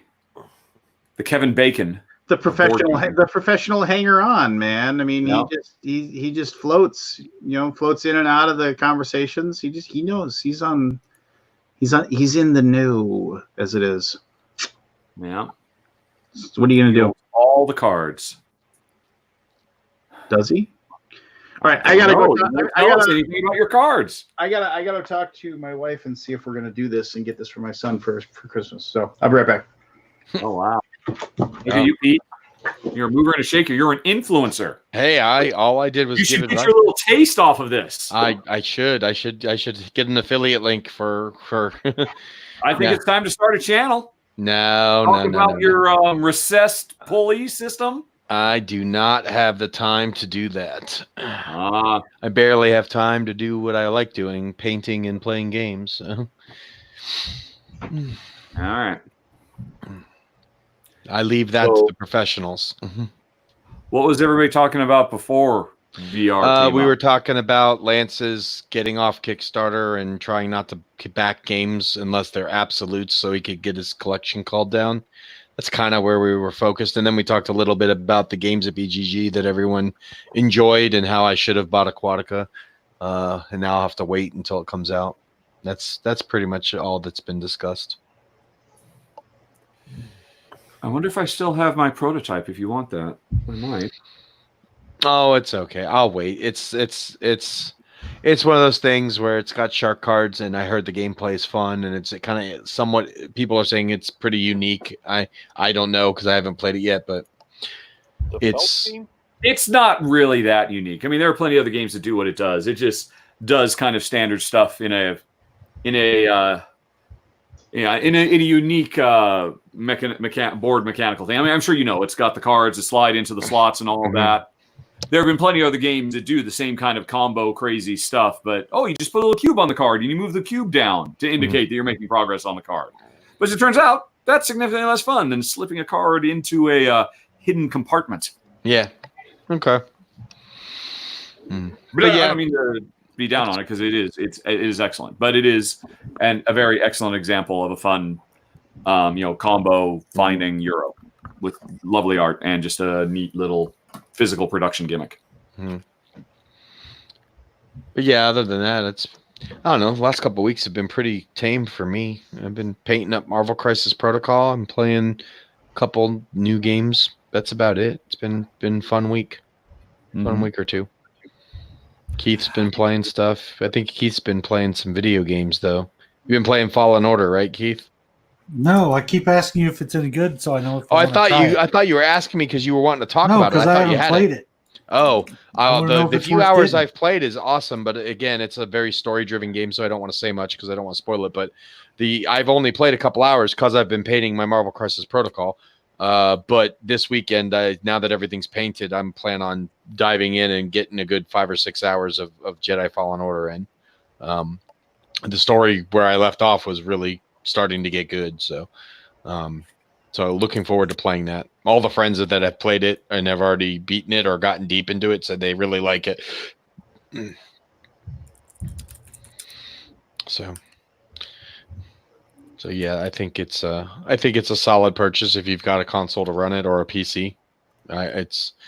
I'm sure it'll be on sale for Black Friday weekend. Probably not much, $5 off or something, but I'm sure it'll be on sale. It's probably the hottest release in the last quarter of this year. So, that and Call of Duty will probably be the two big ones that will be featured in the Black Friday ads for most of the big stores.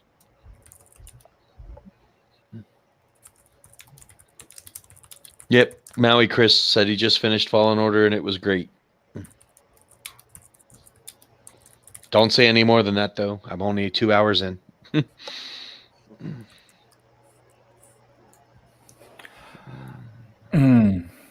Okay. I'm not good at this. This is Lance's job to keep the conversation going. We can all just sit and stew in silence till he gets back, I guess. Let's see. What else did I play? I'll go through what I played at BGG.CON real quick. I played Walking in Province, Nova Luna, Copenhagen Dice, Miyabi, Porto, Ratville, Fire, Cooper's Island, Fantastic Factories, Carpe Diem, and several, well, I didn't play them, but I checked out several Martin Wallace prototypes, and there might have been a couple more, but that's what I remember off the top of my head. Let's see. I played Wavelength, Soviet Kitchen Unleashed, Minecraft. Oh, Soviet Kitchen, yes. I played that as well. Thank you. Minecraft Builders and Biomes, Paranormal Detectives. How was the Minecraft board game? My daughter loves Minecraft. It was horrible. I hated it. Okay, good. Are you serious? Yeah, I didn't like it at all. Didn't feel like Minecraft to me. I just picked up today. Putting that aside, how is it just as its own game? Meh. It did nothing for me. Okay. Wow. Yeah, my daughter's a huge Minecraft fan, so I was planning on picking that up for her, but I'm glad that you... We didn't like it. I'm sure somebody will.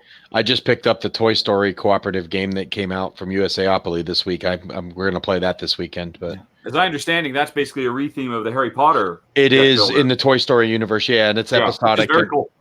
Yeah, it looks cool. I opened it up today. It looks really good, actually. I never played the Harry Potter game, so I don't know what I'm getting into. It looks cool, and it said 8 and up, so my daughter can play it. So I figured she'd enjoy it. The Harry Potter deck building was very good. It has a campaign. It slowly builds up to be. It started out as probably the most gateway of any deck builder ever. I mean, it's just super duper simplistic, but it very quickly ramps up to Dominion level of complexity and even beyond. The only problem is, every new chapter introduces more stuff, and the game gets longer and longer and longer. By the time we were on the final one, we could have games that would be like 90 minutes. And a 90-minute cooperative Dominion is fit on the long side. Yeah, really hopefully the Toy Story one's a little more geared for younger audience. I'm hoping my daughter really likes it, but it looked cool. I was excited when I started opening it. The production quality on the Toy Story one is fantastic. Everything's nice and thick. The card stock's nice. I mean, the Harry Potter was gorgeous as well. Yeah, I'm looking forward to playing that this weekend. Yeah, and I can only assume they will have learned some lessons and applied them Mhm. and improved the formula. I mean, I would hope so. I mean, I would hope so Designers do. too, especially since Disney's the licensee on this one. So I'm sure they were held under some pretty high I'm bar sure. to for this one. Because Toy every Story other 100. Disney game's fantastic, right? Well, they've got Thanos Rising, which was a Marvel Disney title, and that was a really And good people seem production. to love Villainous. For hobby games, but there's a And bunch Villainous. of garbage mass market games. Too. Villainous is I would be very Villainous I would is not good. call Villainous anything mass market. It is a mass market game, but it does not No, play like one. Villainous is good, but there's a Yeah. lot of just bad Disney games out there. Back to sure. Minecraft. Can you encapsulate what your Minecraft issue was? We just didn't enjoy it overall. It didn't feel like Minecraft. I was just going to guess. ask, did it at least feel like Minecraft? But you No, just answered that. You were selecting cubes off of the tower, which then you would use to move around on the grid to try to buy terrain. You would put the terrain on your player board to try to connect terrain to score different point values at the end of 3 different rounds based on the different criteria you had for what you lined up, and try to fight and kill monsters, which had a lot of randomness and shuffling little card deck. And it just didn't click for us. It just was not a lot of fun. So The most unique thing about it is that cube of cubes, right? yeah, you've got that tower of cubes that you pull So off. what is that? I mean, because obviously that's You're gathering resources to spend to build things. But it was that cube of cubes just like randomly generated, and you're just like taking cubes off the top, and those cubes can be used as a Yeah, resource. you can only take a cube that's open on at least 2 sides. 2 sides. Yeah, I saw some. I don't know if I saw an ad for it or if I saw a reviewer talking about it. I saw something about it, and I'm like, oh, that looks interesting. Maybe my daughter would like it. She loves Minecraft. Yeah, you score when the top layer's gone. You score when the second layer's gone, and you in the game when the third layer's gone. But it was fine. Paranormal Detectives, we played Masters of Renaissance, Lorenzo Il Magnifico, the card game, Babylonia Aquatica, Fast Which also Sloths, should be called the marble game. the marble game. You're correct, Yeah. and it's a pretty good game. Yeah. Okay. Babylonia Aquatica, Fast Sloths, and Chocolate Factory. That's Saturday. Oh, you played Fast Sloths. Yes, How was it? It's fun. Paul says it's lovely. It's a fun racing game. I was horrible at it, but it was a lot of fun. Racing games are often terrible at 2 players. Yeah, we played this with 3, but What would you expect its 2-player experience to provide? Because it's really unique. Because you're not actually racing; you're just trying to well, time you're switching racing. from You've one got to animal go to another, right? be the first one to go pick up all your leaves. Yeah. Which you plot your path, but you don't move your sloth. This other animals move the sloth for you. Yeah, you just But I transfer. think you one would definitely lose something in 2 player. There would be less competition for good cards. You'd be too spread out from each other and not competing over the same animals. So, Oh, you think? yeah, I think you would. Unless the board shrinks somehow, I don't know. Yeah, I mean, Friedman Freeze is just terrible at 2-player scaling. Yeah, but it was seems a like fun you game. barely- I'll play it at BGG.CON next year. So, let's see. That was Saturday. Friday was Expedition to Newdale, Flick of Faith, On Tour, Horrified, and Azul Summer Pavilion. Flick of Faith. How was Flick of Faith? Flick of Faith was fantastic. It's a great little dexterity game. How does it compare to Rampage? Completely different gameplay. Or no, that's it. Yeah, right. That's too different. How does it compare to Catacombs? Completely different because Catacombs is it's more symmetrical than Catacombs, right? Because one person's an overlord, someone else is playing, heroes. In this case, everybody's very similar and they all have the same goals in what they're doing. However, they do have some power that lets them break the rule in some way for their faction. And ultimately, it's an area control crokinole, is what I'll call it. Yeah. It very, very fast playing compared to a Catacombs. Very pleasantly surprised. I want a copy and I can't find one. What were the other ones you mentioned? There was another one you mentioned I wanted to ask. Expedition to Newdale, On Tour, Horrified, and Azul Summer Pavilion. On tour, horrified. Oh, horrified. Yeah. Horrified's a good little co-op.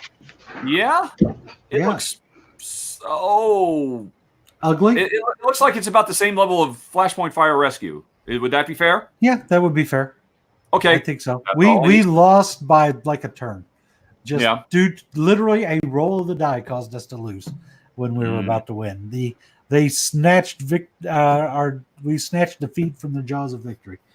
Maui Chris asked the good question. How does Flick of Faith compare to Flick 'em Up? Much simpler to play than Flick 'em Up. Flick 'em up Okay. has too much setup. Yeah, Flick 'em Up has a lot of stuff going on. Flick of Faith, you're playing it 2 minutes in, and you knock out a game in 10, 15 minutes and play again. Yeah, I Flick 'em Up never hit the table for me because of how much it took to set the damn thing up. All right, we go to Friday. I have Ragusa, Electropolis, Age of Dirt, Runestones, Arhal. Oh, wait, Electropolis. Several people told me I should play that. It's an interesting little tile laying game with a lot of drafting. I think you would not like it as a 2-player game, but maybe I'm wrong. I think Okay. 2-player game with that kind of drafting wouldn't be as enjoyable. But I can never tell with 2-player. I just don't think drafting games feel great at 2 for me. Yeah. But you play a lot of 2-player games and play drafting games, so it may be better for you. The tile placement's good. All right, continue.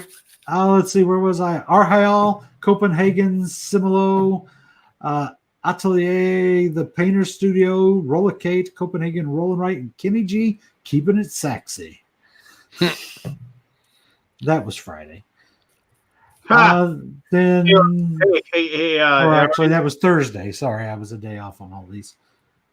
And then, yes, It says get in stock alert. It doesn't even in stock like online. yeah. Was the $50 off one already sold out? No, like it literally, like I hit F5 at 11, and what is it? Then they're just like, Oh, you got me talking and well, no, it like literally Out of like stock. they don't have any. Yeah, it was like it wasn't that like all of a sudden they were gone. It was just like boom. Put those Gray Fox dollars into a full $3.99 oh, purchase. you can add it to cart now, Lance. Go!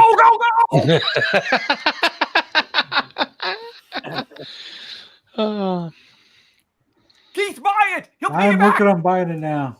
Buy one for everybody! Ha! Alaboom VR episode. From now on, the album every week is in VR. Everybody sets up their 360 cameras. I could do that. Or no, I mean, I guess you could have every weekly Alaboom in one of those Catan rooms, right? You could. Yep. Yeah. You could do it in a big screen room, and then you could broadcast us looking at us on the screen. Basically, you could stream the thing live of all 5 people sitting there looking at their 5 people screen. All with our talking. goggles on. Yeah, all their Kind of goggles looking on. around It'd listlessly. just be like this. Fantastic. I could technically sit with my Quest right here and do that exact same thing. Matter of fact, you know what? Next Wednesday, I will join the Alaboom right. through my Oculus Quest. For the whole episode. Excellent. Whole Well, now- episode, I will only be on for about 90 minutes to 2 hours, but Yep, I will join because there's a YouTube app in Oculus. You can connect with YouTube, and there's a web browser, so I can get on and take the link from Facebook app and go right into the thing. So All right, I And should be able to pick mine up on Tuesday. nice, Keith. Heck We'll be of a- playing Star Trek Bridge Commander Tuesday night. Well, You got a quest? mine's a gift for my son, so I won't be Mine's able a to do gift for anything with myself. it until Christmas. Did you get a Quest or a Rift, Keith? Rift S. Rift S, perfect. All right, I also got the Rift S. excellent. Okay. Last 3 games I played: Coloma, Papillon, and Sanctum. Now I got Papillon in the mail, and I'm I'm sorry. thinking about giving it to my daughter for Christmas because I got it back to Kickstarter. What did you think of Papillon? Didn't like it. No, yeah, she loves butterflies, so I thought that would be a cool game to. None give of her. us really liked young it. The girl who loves butterflies butterflies, fell Keith? apart. The butterflies fell apart. The flowers fell apart. We wanted to like it, but it just didn't work for us. It fell apart. You mean like physically? Like physically, the butterflies fell off their paper clips or their clothespins that they're mounted to. And the whole clipping the butterflies onto the flower mechanism is really a pain in the butt. They're hard to get to clip on there, and it's hard to keep track of the stupid things to keep track of who's on what. That's what kind of broke the game for us. Hmm. And Aldi likes everything, and he didn't love it. So, Oh, really? That's sad because I was really hoping that would be a good one for my daughter. and I was disappointed in Sanctum. Sanctum was neat, but it wasn't great. Hmm. Coloma was super cool, though. Which one? Oh, yes. Coloma is awesome. Coloma is awesome. I don't need to own it, but I do need to own it because it's got Miko art, but I really don't need to own the game, so I'm probably not going to. Torn. But those are all the games I played at Board Game Geek.CON, so it was a pretty What were good the ones on that last day again? That was Coloma, Papillon, and Sanctum. I actually went in reverse order. Oh, Sanctum. Yeah. Yes, and could you go into a bit more about your disappointment with Sanctum? I didn't like the way the end boss in the game worked overall. And I don't know that I could think of a way to do it better, so I can't really bag on it too much. It's a big build up for that end. I think the thing that hurt it and put the bad taste in our mouth is without having played it before, you don't know the kind of things that the end boss is going to do. Therefore, if you don't know what it's going to do, you don't really know how to plan for the kind of things that can happen as you're playing the rest of the game. Because basically the first biggest part of the game is just building up for that final boss battle. And then it has a bunch of events that just say, oh, here, you're screwed unless you sacrifice this. You're screwed unless you sacrifice this. You're screwed unless you sacrifice this. And so then you have to sacrifice a bunch of stuff you just built up. And so you might learn to keep some things around just to kill so that it doesn't screw up your game once you know how that works. But in the end, it was worth playing once. And I don't ever want to play it again. But I'm glad I got to experience it because it did feel very kind of Diablo-y-ish as you're playing up and killing a monster and turning it into equipment and gearing equipment. It also suffered from something, and the biggest knock we'll give it is it's got an achievement system in it. And the achievements give you benefits in the final boss battle. And so there are 11 total achievements in the game when you're playing it. There is a tier 1, 2, and 3 of each of 3 different achievements for 9 of it. The first person that takes a tier 2 achievement also gets an extra achievement. First person that takes a tier 3 achievement also gets an extra achievement. So that's how you get the 11. One achievement is equip so many points in armor. Another one is have so many skills leveled up. And another one is have so many gems unlocked of the same colors.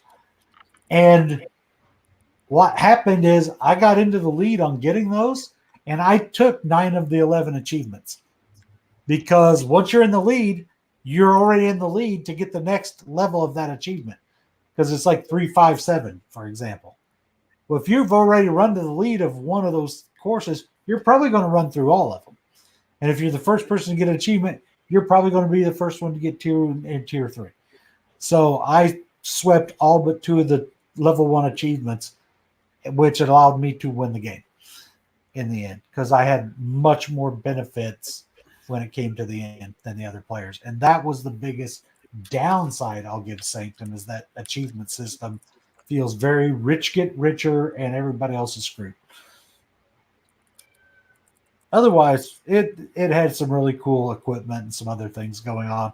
The players had different skills that made them feel a little bit different, even though their core mechanisms of how they played were the same. And you can just get pure dice screwage in the game, which can screw you. But definitely not even close to the worst game I played.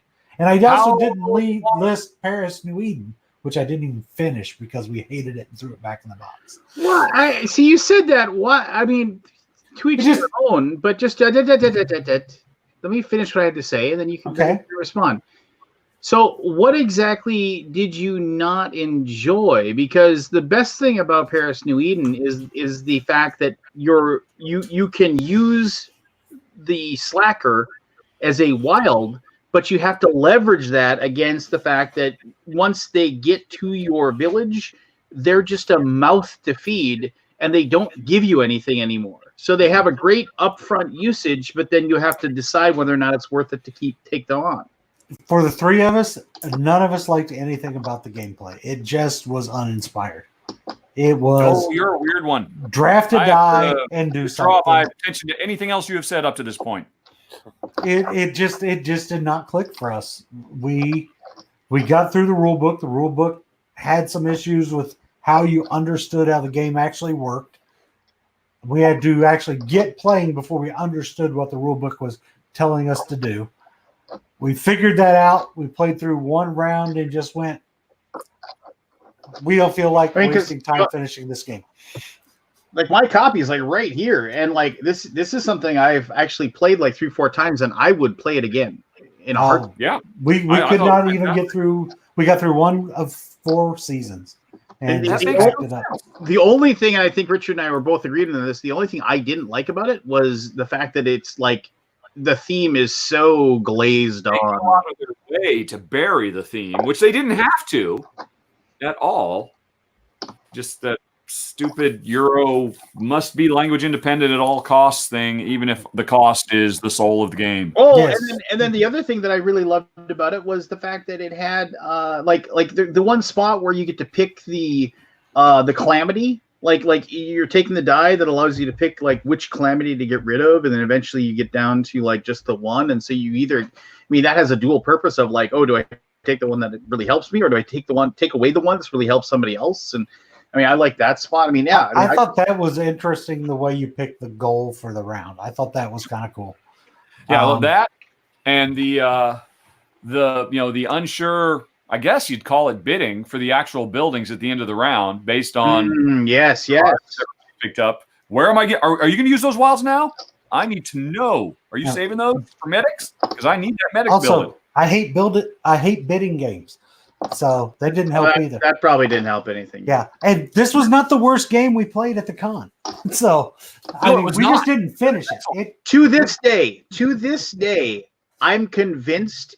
I tried to play Dice City 3 times, and each time I played it, it was horrible. And I was like, the first time I played it was at BGG.CON, and I was just like, did I play that wrong? And we said, this isn't very good, and I put it back, and I was like, man, there's a lot of people that like Dice City. I mean, I probably played it wrong. And then we got it out again, we played it again, I was like, yeah. And then I was like, finally, like somebody was saying, oh, yeah, I really like that game. I was like, okay, we'll get it, and I want to play it, and then maybe I'll follow what you do, and I'll get it. And to this day, I still think I just played the game.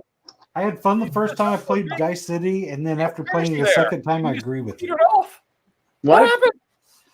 Oh no! It just the game Dice City fell flat every single time I ever played it, and it just seemed like the third time with the fan. Yeah, and I was like, what am I not getting? I was just like, maybe it just wasn't for me. I don't know. Nerfenstein, aka Girly Gamer, also likes Dice City, so you are wrong. Well, maybe, yeah. Dice City's fine. Hey, but it's not great. A guy who doesn't like Paris New Eden, so really. Yeah, I did not like. And again, it was 3 for 3. 3 players in the same game didn't like it. It wasn't. If it was just me, I would have soldiered through. But all 3 of us didn't like it. Oh, you were. But it wasn't bad as that Painter Studio game because that was hot, stinky garbage. So you're saying AEG is not making good on their. From now on, we will release fewer games of higher quality. Well, they've made some good games of higher quality. Edge of Darkness is fantastic. The Painter Studio is. It just did nothing for me. Nothing for any of us. We soldiered through that game and finished it. And that's why we didn't soldier through New Eden, because we decided we're not going to sit through something we're not having fun with. So that's why we abandoned that one mid-game. Sad story. I missed your first day. What was on your first day? So technically the first day was that, but I'll go back to the last day. I went in reverse order. Wavelength, Minecraft, Paranormal Detectives, Masters of Renaissance, Lorenzo, I'm going to go the Marble Game, Babylonia, Aquatica, Fast Sloth, and Chocolate Factory. Babylonia from the good doctor, Reiner Knizia, correct? Yes, and I think I like it better than any other Knizia game I've played. It's a what do you call it? It's like his camel game, isn't it? Well, I've not played it. Go through the desert. Yeah. It's that kind is kind of an abstracty, Yes, it's colorful, very abstract. It is type very thing. abstract. And I did very poorly at it, but it plays so fast and so elegant that it's fun. So even though it's not something I'm good at, but it's the game of the longest road if you actually want to win. But yeah, it's a neat little game. Don't care if I play it again, but it was a good game. Out of that day, I think the game I liked the most that day, I like Paranormal Detectives a lot. Yes, give us your game of the day for each day. So the game of the day for that day, and these are weird because some of them are after midnight, so I'm just going by straight day. I think Chocolate Factory I liked a lot. That is excellent. That is good stuff from the design team of Elysium. An excellent building game. Or not an building game. You already have the engine. You just upgrade. That's kind of an oxymoron, isn't it? Excellent deck building game. No, it's not a deck building. I said- Engine building, not deck building. Oh, You okay. are not deck building at all. No. Yeah, you could get some just amazing combos going in that thing, and the drafting makes it very interesting on how to the play it employees, as you mean? well. Yeah, we played that with our friend and loyal viewer, Mr. Chad. Played Chocolate Factory with me. That game looked so boring. We looked at it like, you're just tending your own garden. I said, I know it. It's fantastic. I walked over there and I saw 4 people, their noses buried in their own player boards, nobody looking at each other, nobody talking to one another, and they just sat there for 5 minutes, nobody saying a single word to each other. We interact for the draft to get our cards and talk our Yes, and you smack said, in, and then we you're run done. our machines. And you're And it's just literally like- running your machines. It's And awesome. everybody's just like click, click, click, click, click, click. So somebody could just be like totally doing it wrong on their end, for all you know, and like screwing it up. So nobody has. There's no. Do you worry about such things? What? Do you worry about such things? Oh, I totally worry about people screwing up their turns and doing either not doing themselves a favor or not. I would never accuse somebody of cheating on purpose, even though I've definitely caught people cheating on purpose before. But just making mistakes in their favor. I definitely think then. So a tend your own garden game in part is an issue for you because players literally focus on their own garden, don't have time to spot check because there's a lack of interaction, and that harms the sanctity of the game. No, if I wanted to play a game by myself, I would sit in front of my PlayStation or I would sit in front of my computer and play a game by myself, which is what it totally looked like they were doing, is just playing a game by themselves. Well, I was having a lot of fun. So I'm not saying Keith was having lots of fun playing with himself. Just leave him be. I'm not saying you weren't having fun. I'm just saying it didn't look like you were actually enjoying your friend's company. Yeah, I mean, you two could have been on 4 corners of the room, and you were doing your thing. Well, we were bonding over the gypsies that we were laughing at next to us, so that helped. So the people with the campground. Chocolate Factory, your first game of the day. Yeah, that's my game. The next one, Excellent choice. Soviet Kitchen Unleashed, Expedition New Dale, Flick of Faith, On Tour, Horrified, and Azul Summer Pavilion. I'm going to leave the light ones out of it because I like those as the light little experiences they are when it comes to actual big game and in-depth game. I'm going to give it to New Dale, even though the Azul's the one I bought of those games. But did you only play just the first intro of New Dale? Yes. And you didn't have characters because those don't come until chapter 2? With no characters, no anything else. All right. Yeah. But I mean, it takes Oh My Goods and turns it into a real, actual beefy board game, right? Yeah. I mean, not that Oh My Goods is super light, but it's. I find it easier to keep track of your shit in this game than in Oh My Goods, in a lot of ways. But I liked it. I like setting up your combos. You get your little engine going, and I mean, if we had one more turn, it would have been a completely different person won because somebody got a great engine, but they didn't get it till very late in the game. One more go. So that's your game. I called New Dale probably game of the day that day. I liked Azul a lot, but New Dale it did a lot. And I think if I was to say what's the best game out of that day, I'm gonna give it to New Dale. Next day. Yeah, you guys look like you're having fun with New Dale. I'll give you that. Ragusa, Electropolis, Age of Dirt, Runestones, Harial, Copenhagen, Cibolo, Painter Studio, Roller Kate, Copenhagen Roll Right, and Kenny G keeping it sexy. I hate to say it, but I'm going to give that to Age of Dirt. Phew, just as long as it wasn't Saxy. No, Saxy was fine. It's got a good engine. The gameplay is solid. It's a light little co-op. It's stupid theme that you can make fun of while you play it. I played it. I didn't hate it. I'll never play it again.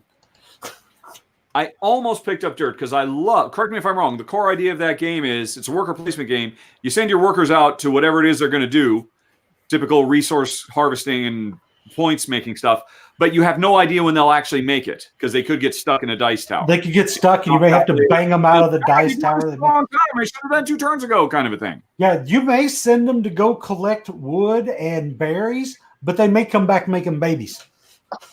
Yeah. Because that can happen. So not only does it take them an unexpected amount of time, they might not even do what you told them to do. Correct, because what happens is you've got 4 little boxes that they go in. You've got a box that's the forest where you collect wood and berries. You've got a box that is the mountain where you collect stone and I'll call it weed because it's basically weed. It's herbs, but it's they're getting high. The difference for the stone for the mountain is it takes 2 workers to bring back 1 stone, with one exception, and I go to that. Then there's a plains where a tiger lives, and then there's the love tent where you make more people because you've got 3 workers that you don't have possession of yet. So you, on your turn, you can put 1 or 2 of your workers into any or 2 of these locations.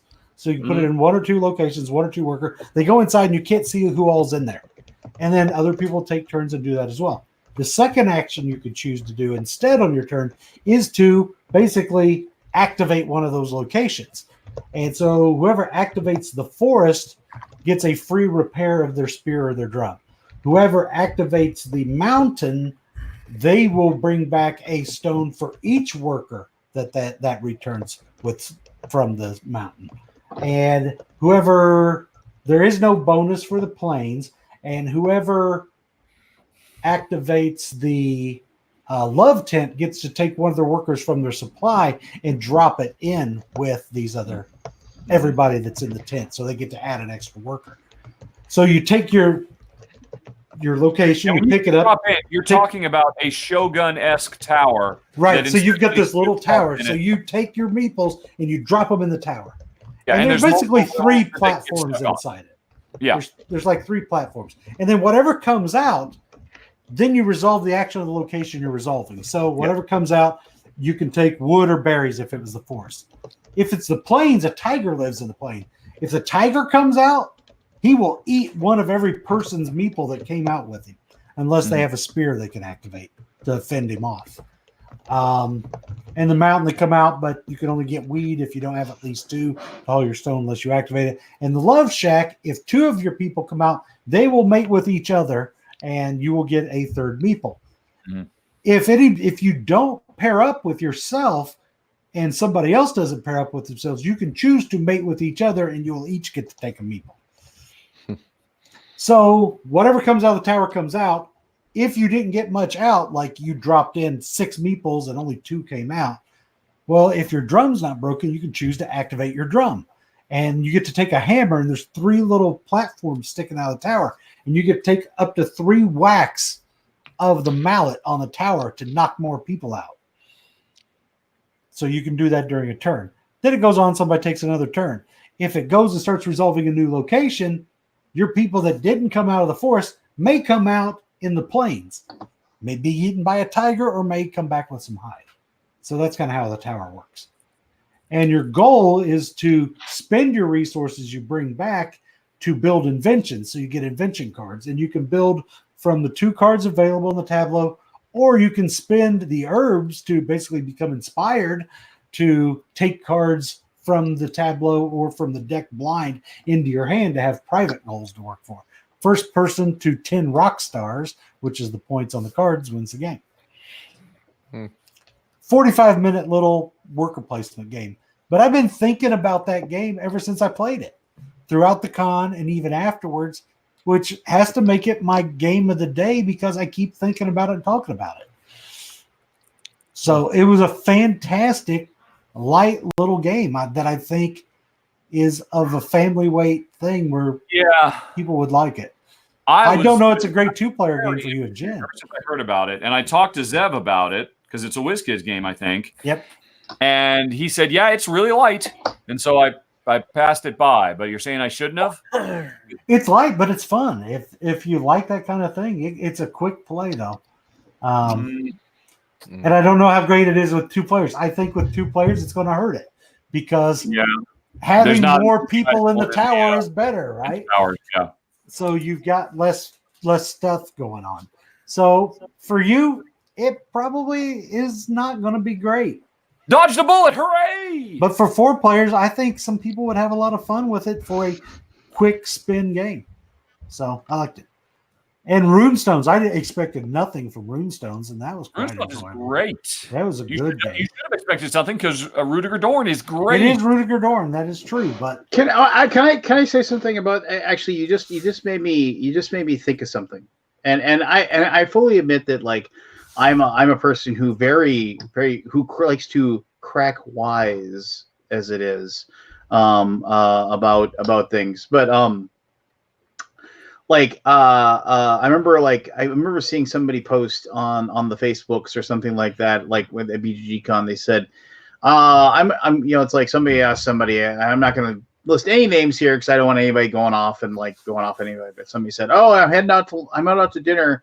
I'm super excited to come back because so and so is going to teach me Runestones." And then somebody who is a fairly prominent name as far as with reviewing and the what have you said, your excitement will decline as soon as you start playing Runestones. And I was just like, if you can't say something nice, just shut your mouth. I mean, it's just like Tom Vassal. No, it wasn't Tom. But I mean, it was. And I only say it wasn't Tom just because I wanted to, I don't want people thinking, oh, okay, yeah, if I don't say anything, it wasn't Tom. But I mean, I'm just kind of like, just shut your mouth. How tough is it just to say, yeah, that person's excited to come back, and they're basically saying something, and just because we live in this era of here's my little funny quip, just like, hey, I'm gonna take a poop on what you think is gonna be fun. Just like it cost me nothing to ruin you. Wait, this coming from you, Lance, you shit on just about every game. Barry's went out. Barry's waiting all night for that. So let me get this straight. You lie in the weeds like all day, and then I even precurse what I say with, I know fully well, coming from me, this is a bit of a stretch. I basically already acquiesced the idea that I would crack wise, 'cause I know I do. But I mean, it was just one of those things where it was like it totally. At least when I crack wise, I like to think that I stay in. I give my feelings and what have you. Yeah, I was waiting for Lance. I gotta get to bed. It's 12:30, and I got big stuff going on tomorrow. So yeah, turkey. I gotta help the wife get cooking. We got 16 people coming over tomorrow. So working on another baby. No, if it was only that much fun.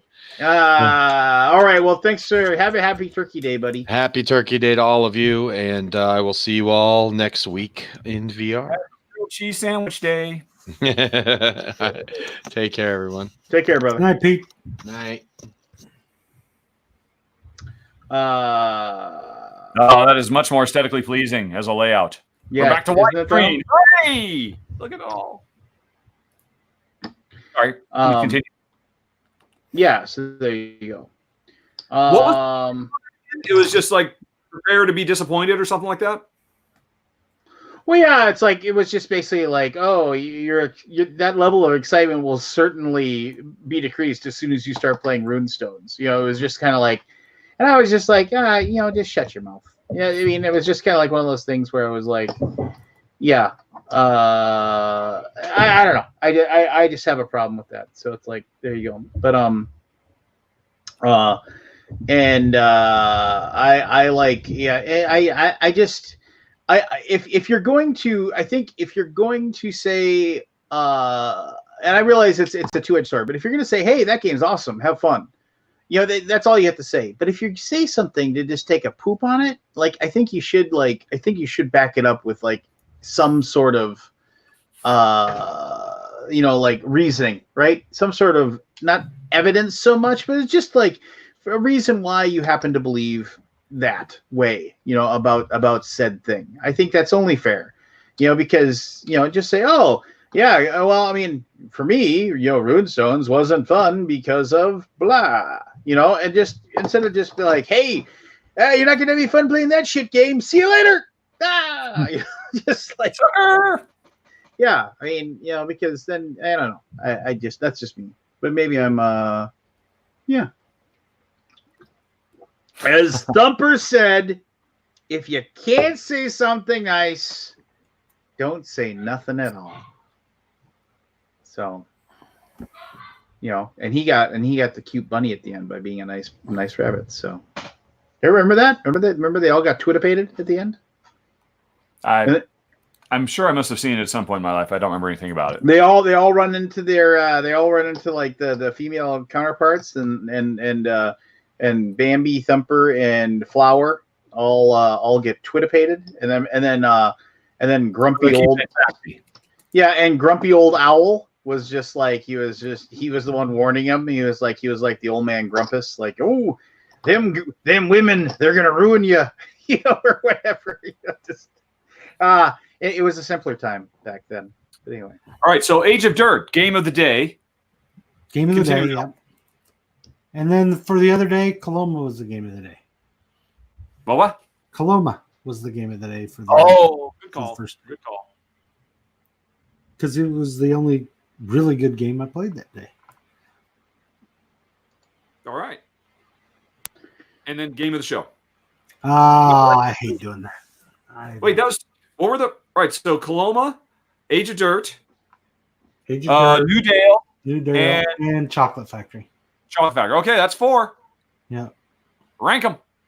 Soviet Kitchen. That's a game of the show. That's a game I played 15 times, but because it was so fast. But it didn't make your game of the day. Was that? Or no, go on. I didn't hear what you said. Game of the show. Do it. I hate to pick a game of the show. I don't know that my game of the show is playing Carpe Diem with Richard Ham. I had a fantastic time too. That was certainly my experience of the show. I had a very good time with Mr. Paul Tompkins as well, and his better half. Oh, don't tell me. Oh man. Oh, this is terrible. Oh, Paul, I'm so sorry. Mm-hmm. All I remember is her saying "poop" in a very adorable way at a very, very crucial moment. Oh man, Lance, what is Paul's wife's name? Starts with a T. Teresa. There you go. Oh, thank you. You're welcome. Great. Yeah. She was adorable, even though she hate drafted me. Yep. Which I had to respect. I mean, I was so angry, but I was also like, well, you weren't genuinely angry. You were playing that up for the crowd. No, that really upset me because that was gonna be like an 18-point swing for me, and I was just seriously? Like, yeah, I was just aping it for the camera that didn't exist. No. I was like, yeah, no, that was. I mean, and kudos to her for recognizing it. You know, I mean, so I mean, I have to like, you know, doff my, you know, my imaginary cap in her direction. You know, for actually, I have a cap on, so I could have taken it off. But yeah, I have to give her credit. But it was all for naught since I destroyed her by 2 points. Yeah. Me. Good times. But what else? What else did you play? Me? I played a lot of I played Paranormal Detectives, which I thought was clever. I played I played Eat Poop You Cat, which is just basically a print and play version of Telestrations where everybody draws penises. I played some Time's Up with a team of Time's Up. Okay, I sense a story. so Travis Chance and Nick, when they ran action phase games, a staple of late night BGG.CON action is, and always will be a game, epic games of Time's Up. And like literally drafting teams, and they like Travis and Nick would always kind of put their teams together, and we're talking like teams of 5, 6, 7 people, and we would play, and they would be, and if you haven't played Time's Up might be like the best party game ever. I mean, it really is. I mean, it's, if you're unfamiliar with Time's Up, you have X number of cards, which are all they're all celebrities on these cards. And like, so you try to pick an odd number, like 41 or 51. So basically you're not going to have a tie game.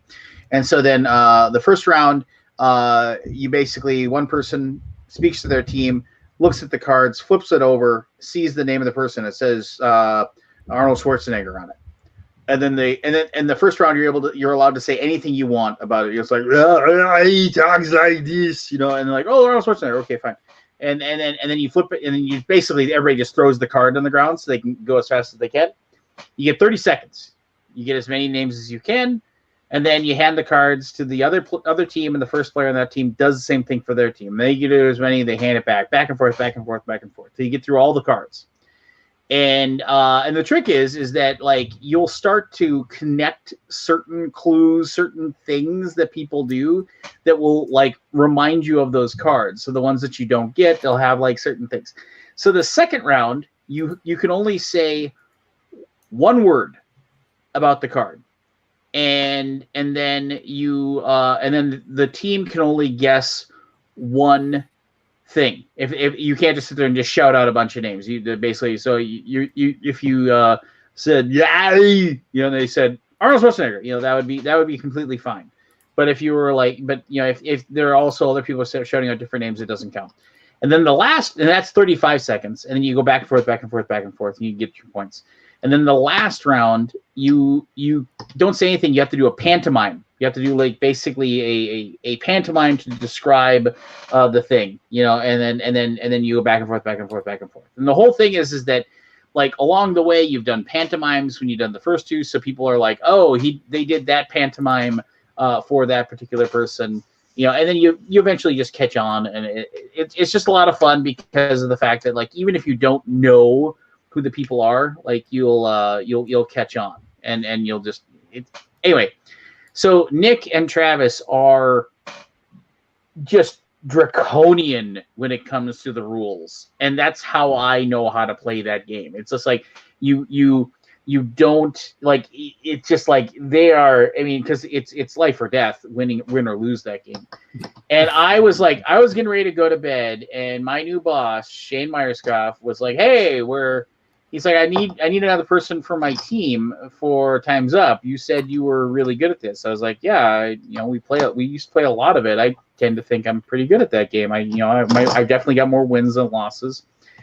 And so I sat down to play, and the other team just were like completely cheating, like just like, oh hey, it's like they're like one word thing was like ice cream machine. I was like, that's not one word. That's not one word. What do you? It's like, well, ice cream's like one word. Yeah, but you said machine, and ice cream isn't one word. Just like, and there was like, it's just for fun. Just let it go. I was like, it's not for fun. I was just losing my mind playing this, and then of course we lose, and then Shane busts out Vicini from Princess Bride. You were supposed to be this thing. You were supposed to be this Colossus.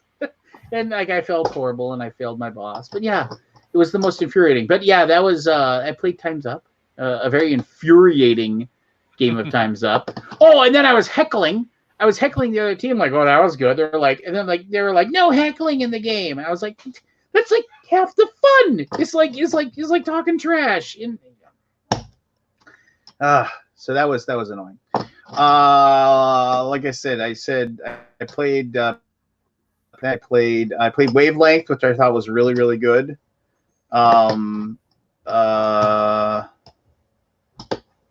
else did I play? It's tough to remember these things. I said the Soviet Kitchen. What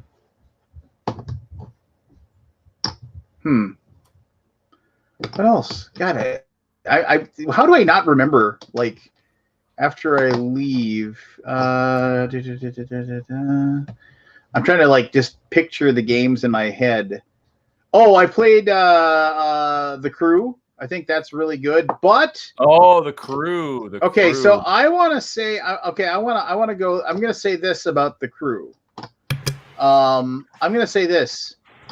I am going to say it's going to be a co-op game that a lot of people aren't going to like, and I'll tell you why. I'm gonna drop some truth bombs on here. So here's how this works. So The Crew is trick-taking cooperative, which apparently there's a lot of trick-taking cooperative games coming out. Like somebody said, yeah, there's like 6 or 7 that are coming out in 2020, which I was like, okay, fine, whatever. So if nobody said anything about The Crew or how to play, did anybody describe how the Crew is played at all? Okay, anyway, so basically The Crew is your space missions. Everybody gets the cards. Everybody knows how trick-taking games work. There's 4 different suits. The suits are 1 through 9. There are 4 different colors, and then there are 4 trumps, which are just like 4 rockets that are 1, 2, 3, and 4. That's really loud, Keith. Please don't do it right next to the microphone. No, it's yeah, well, it's really loud regardless. Riffle shuffle. So yes, so like basically, and the mission is that like, oh, this person has to get like the red 6. This person has to get the green 7. Sometimes those will be in order. Sometimes those will be like, whatever.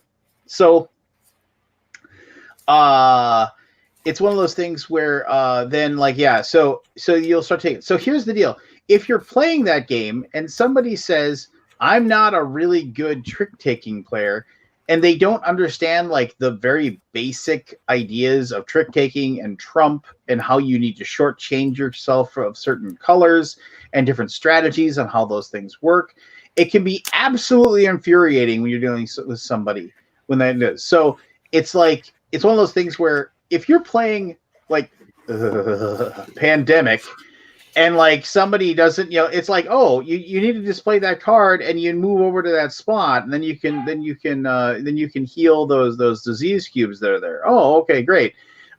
You're playing a game where you're not really allowed to discuss much with the other people, and they're like, and they like slough a blue 4 or something, and you're like, why did you do that? That makes no sense. You need to shortchange red. You need to shortchange red so you can possibly take that particular card. Why are you doing that? Why are you being a moron? And I could see people getting like really annoyed with other people, just because like if you don't grasp the concepts of like a certain trick-taking aspects, you're just not going to really enjoy playing The Crew.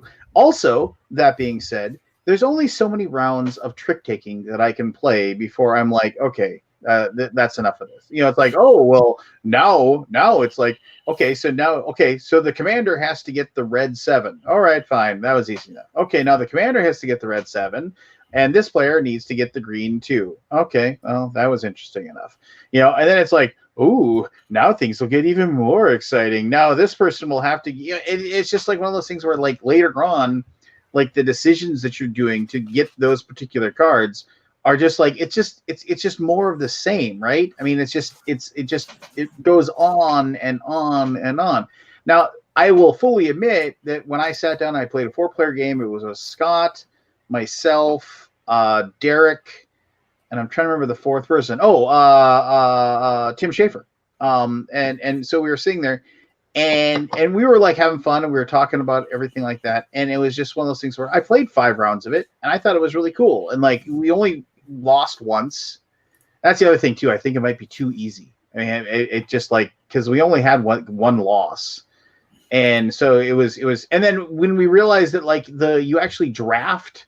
Like Octavian, Matthew Monin showed up, and he was like, actually, you don't just deal those out. You get to draft which mission you have. So like you're able to look at your cards and figure out which mission is best for you.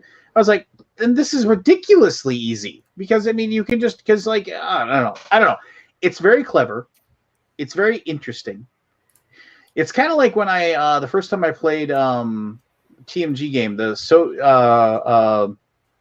the trick-taking area control game. I can't think of the name of it right now. Remember that? I was Shiraku? like, yeah, there you go. I was like, that's really cool. That's really interesting. And I'm pretty sure Cosmos will sell 8 gajillion copies of The Crew, and more power to them for doing so. But I'm just kind of like, once again, and admittedly, I got to like 5 or 6 plays, but then I was just like, yeah, I don't need to play this ever again. And also, it's like, what are you supposed to do then? Like, if you've played it like 6, 7, 8, 9, 10 times, and somebody is like, oh, I really want to play that game. Do you really want to go back all the way to the beginning and just say, okay, here we go. I need to take the yellow 4. Let's play 7 rounds of trick taking. All right, we won. Let's go on to round 2. And we can do this. I would just be like, yeah, that's just my opinion. And like I said, it's going to sell a gajillion copies, and it probably rightfully so, because I think a lot of people are really going to like it. But for me,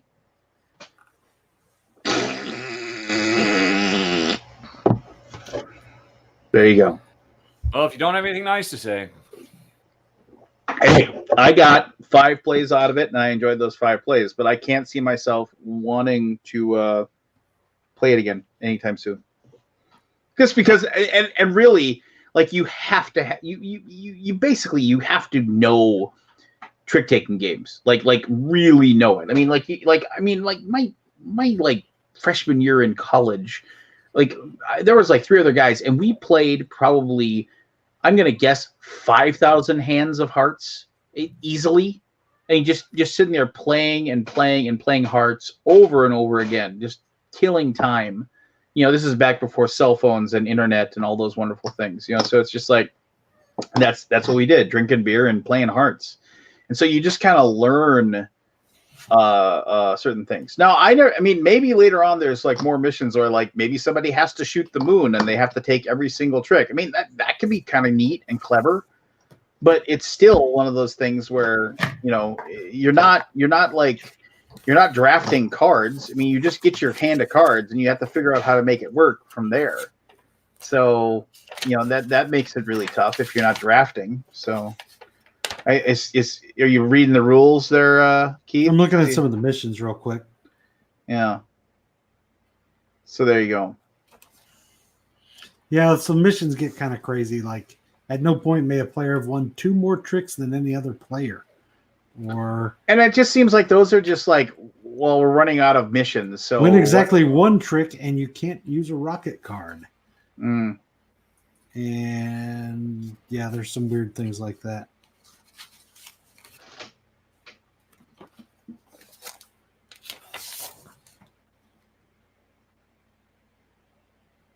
So did you guys read about the like the massive compounded mistakes of the Age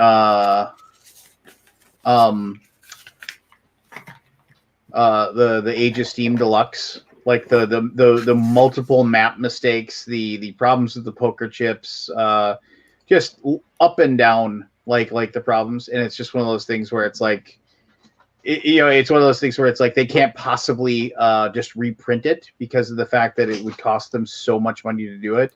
So, but it's just, I don't know. I just cringe whenever I see anything like that, where I'm just like, oh, I've been there. Just like you just like, oh, what do you say? And all you can do is just lay yourself down and supplicate yourself in front of the backers and just say, so sorry. What can I possibly do to make you happy? just very much like the Flash Gordon Ming the Merciless. It's just like, since you bombarded our planet into oblivion, we have no tribute other than to give you our undying loyalty. Well, how no, our loyalty. Well, how great is loyalty? It is undying and unending. Then fall on your sword. That's what the guy tries to death to Ming, and then of course he freezes him and then stabs him to death with his own sword. But yeah, was this the one that they got into such a long protracted thing with Martin Wallace about? I don't know if Age of Steam is. No, I mean that was the one. Yeah. Oh, meeting and talking to Martin Wallace was quite nice. Like I had always seen him from afar, and like he'd always look busy, and I didn't ever want to bother him. And then having him actually know me from some of my reviews of his stuff was actually really nice as well. But Eric Lang was kind enough to like bridge the gap, and it wasn't like I was starstruck. I wasn't ever gonna not go up and talk to him, but I was just talking to Eric Lang. I was like, "Holy cow, it's Martin Wallace." He's like, "Would you like to meet him?" And I was like, "Yeah." And then I just said, "Hey, I'm just don't want to fanboy out on you, but I mean, big fan of your stuff." And he's like, and he didn't know me by like sight, but he knew the Undead. People said, "Oh," and Eric's like, "This is the Undead Viking," and he's like, "Oh yeah, you totally." And he gave me a card, and he said, "If you ever want any of my games, let me know." So it's super nice. And he is for being a dinosaur of the industry, he is refreshingly full of candor about so many things. He talked about how he thinks that basically big publishing companies like Asmodee are like the worst thing for the board game hobby, because they know nothing about games and they are completely risk averse.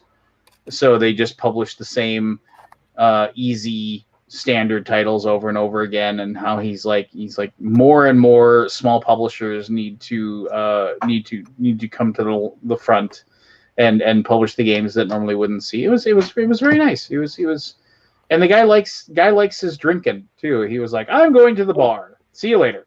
Just like like I said, the refreshing level of candor that he had in regards to a lot of things was very nice. But yeah, it was definitely like, okay, met another one of my designer heroes, right off the list. Like when I met, that was like in the span of 3 weeks, I met Vladimir Suchi and actually had a conversation with him, and I met Martin Wallace. So it was like I got to mark a couple off my list. So I was Where did you meet Vladimir? At Essen. Oh, and of course, yes. Yeah, and he spoke not like the best English in the world, but way better English than I speak. I'm assuming he's Czech or German or something. I don't know. But yeah, so yeah, it was definitely one of those things where it was like, that was cool, and I got to gush and tell him how I think that he is like one of the best designers that nobody seems to know or care about for some reason, which I think is ridiculous. But yeah, there's and Martin Wallace, obviously awesome. So there you go. And we talked a little bit about like Munga and the Space Invaders, and how that was the game. He said that nearly killed me because he did a Kickstarter, and like he just said, I'm not cut out to be a Kickstarter person. The level of like anger and hatred he said those people have for me because they gave me $50. And he was just like, once again, the candor. I appreciated it. But yeah, good stuff. Yeah. So yeah, I mean, it wasn't so much the games I played. It was like, as I said, it was like the people that I got to talk to and like spend time being around and stuff like that. That was like kind of like the nice thing that I really liked. So, but I did see people playing copies of On Mars, and I was like, I'm excited to give that a try. So I hope to see that soon. I saw people playing. I saw people playing the Imperial Magic Train game from Level 99 Games, which that's like one I'm really, really, really excited to play, and super jonesing to have a shot at. But it just looked. I will fully admit, I was like, oh, I could check it out and I could play it, and then I was just like, I was super intimidated by the giant box and everything. So I was like, oh, I'm gonna have to wait. So, but yeah. All in all, BGG.CON is it's the best convention of the year, just because of the people, and I think the new location is quite good, and yeah. How'd you like the food? Or did you try any of the hotel food? I tried some of the hotel food. It was fine. I mean, but it was just like, I mean, it's hotel food, right? They got you. You're trapped, so they can charge you whatever the heck they want. Yes, and they do. Yeah, and I told Aldi I'm sure it's very much a minority opinion, but we actually liked the food at the old hotel better. The old hotel had an excellent breakfast buffet, we thought, and the dinner buffet was okay too. Where we tried we tried 3 of the restaurants, and all of it was just kind of whatever. And the night that we had some local Indian / Tex-Mex fusion restaurant, we had it delivered to us, and that was definitely much better. But then we had some amazing barbecue at the airport at a Dickie's, which was actually the best. So at a Dickie's, the chain? Dickie's Yeah. barbecue. Well, yeah, it's a chain. We used to have one up here in Minnesota, but it closed down. I'll say this. One of the things like I've always done is like I will go up to God, I can't remember. I'll go like if I'm hungry and it's getting late and I don't want to like try to like find something. There was a Latin deli that was like about a 5-minute walk away that I went to and ate with my boss Shane like 3 different times. That was really good. I mean, that was a really, really good like Latin sandwiches. It was quite good. But anyway, no, one of the things I do is that I will like say, oh, let me. I go to the front desk and I say, when you guys order food for delivery, I'll say, if it isn't pizza, where do you order from? And then I will also say to them, if it is pizza, where do you order from? Where's like the best pizza? And I said, I don't want a Pizza Hut. I don't want a Domino's. I want a local chain. I want something that like, that's really, really good pizza that I can't normally get. And they suggested, the lady there, she was like, oh, well, everybody here orders from this place and we order pizza. And I was like, is it good? And she's like, yeah, it's fantastic. I was like, all right, cool. So I went to their website and they were like closing in like 35 minutes. And I was like, all right, I feel kind of bad about that, but oh, well, just like they have to close sometime and I'm going to order my food. And it was like a place that was like 1.2 miles away. So like, oh, okay, well, they'll be able to deliver quickly. And I will say this, why put on the online order, like your room number? There was 2 times that we ordered food and we put the room number on our on the thing, and you could see it on the slip, but the people are just like, yeah, I'm having some trouble finding your room number. Can you just come down and get it? And I was just like, really? Because it's right here. How could you not find that? I mean, it wasn't like, I know some hotels like, hey, you're not allowed to go up there. You gotta stay down here and deliver food. But I mean, I saw other deliveries. Anyway, it doesn't matter. Twice though. That was like annoying. But anyway, regardless, I was sitting there and I got that pizza from this place and it was garbage. It was like one of the like worst pizzas I've ever had in my life. And I was just like, well, I mean, I guess, everything is subjective, but I was just kind of like, and it's really tough to bad pizza, I mean, it's just like, I mean, what's up? Who's leaving? I'm leaving. I'll see you later. Oh, okay. See ya, Keith. Take care, Enjoy the crew. Yep. Talk to you later. Yeah. Bye. See you later, brother. No, so I was just kind of like, yeah, I was like, that was really bad pizza, and they usually get good stuff. So, who's saying doot? When Keith left, I was completely off screen. Oh, And so I'm having to get off and scooch over to get back in frame. but yeah, there you go. Anyway, so hey, I saw you're an uncle there, Barry. Yeah, again. Yeah, So, that they somebody peeled you out of your chair and dragged you out to the real world for a little while. yeah. How was looking at the sky for the first time in months? I've been out. I go out I twice a week. just let me have my fun. I go out twice a week for therapy. Oh yeah, okay. Is that what you're calling it now? No, congratulations to you. You got a First of two things this week I never thought I'd see. Yeah. oh yeah. My sister is 39 years old. Yeah. So I never thought she'd have a kid.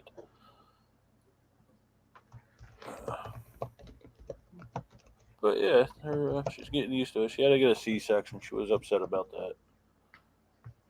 Yeah. But they'll be down tomorrow for dinner.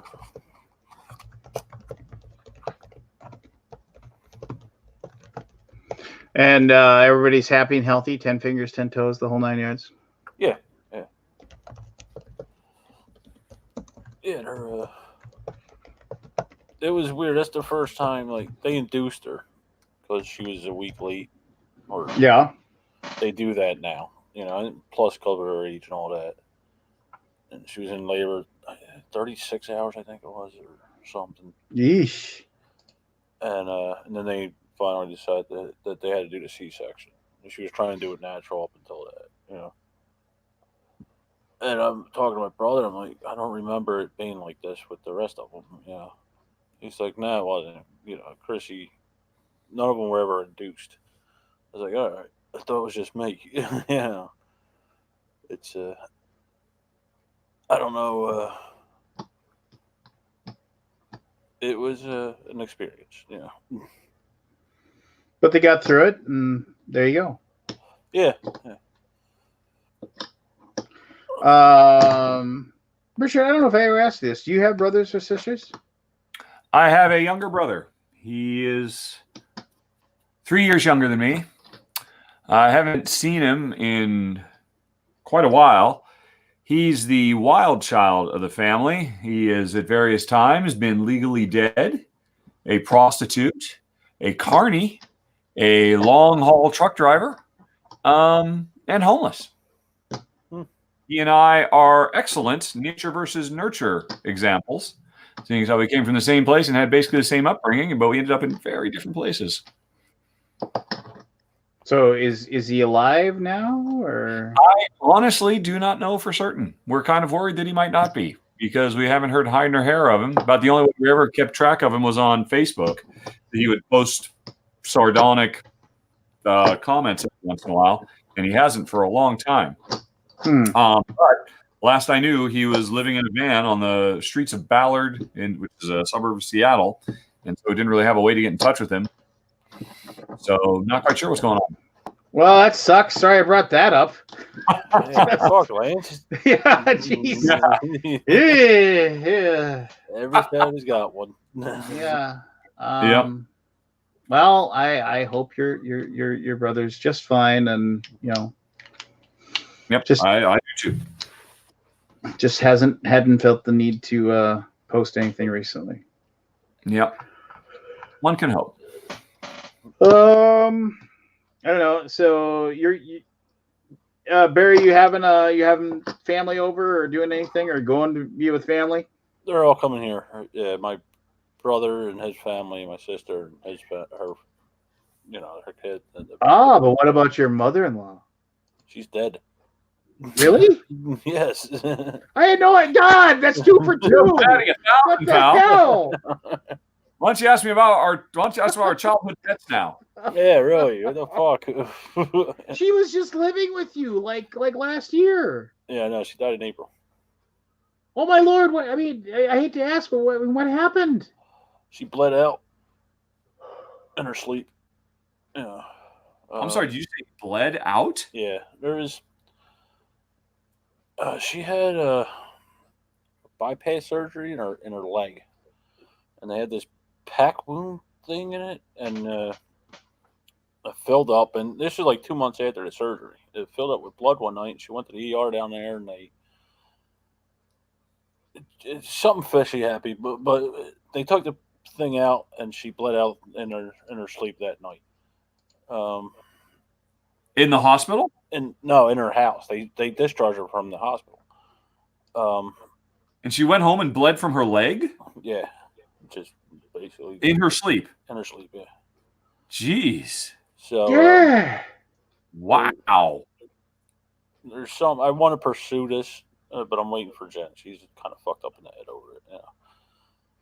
Oh, you mean a malpractice suit with the hospital? Yeah, it is. There's just a lot of fishy shit happened from it.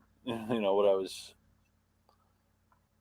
I remember from it. You know, at the time I was still going through the shit with my neck. I was still recuperating from that, so I was still on heavy drugs. But afterwards, we talked about it. Yeah. Wow. Well, I apologize for bringing that up. God, that was a very, very bad. I mean, oh my gosh, I can just pick the questions, can I? Yes, you can, motherfucker. Wow. Well, I'll just say wow, and we'll Wish everybody a happy Thanksgiving. Yeah. Well, yeah. I guess everybody go hug your mothers and families and stuff like that.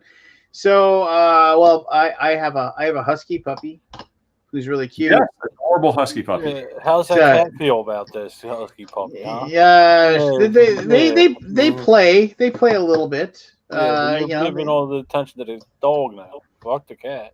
I took him in. He's got a parasite they're trying to cure him of because he's got really bad diarrhea. But other than that, I mean, he's like super happy and active. And they're like, yeah, I mean, they were like, yeah, we gotta get this, you know, because he's just got something that's mucking up his insides. So he eats like crazy. He's growing like crazy. He's, you know, everything is fine. And every single time I take him to the vet says every single time, well, he's got both his testicles. I was just like, great. Just like, nice of you to let us know. You're losing those when you're 6 months old, just so you know, buddy. You know, and yeah, so so it's just definitely one of those things where it's like, you know, it's like he's perfectly healthy, except he just can't get some solid poo going, which, you know, they're like, well, you know, we'll just keep at it with him, and, you know, they give him another. We got another round of medication for him, so they're just like, yeah, we'll just. So I mean, yeah, he's happy, healthy. He runs, sleeps, poops, eats. You know, all the things puppies do. He's still got that obnoxious, skunky puppy breath that I can't stand. I just smell it. I'm like, ugh, hate it. And people are like, oh, I love puppy breath. I was like, how can you possibly like that? It smells like death. So, but they, you know, I hear that from people all the time. But other than that, yeah. Let's see. You want to end on puppies? Yeah, we can end on puppies. I got a birthday coming up, I guess, which my wife keeps asking me what I want for my birthday, and I'm like, I don't need anything. I mean, I need a quest. Yeah, apparently I need to know not to ask about relatives. I think I need to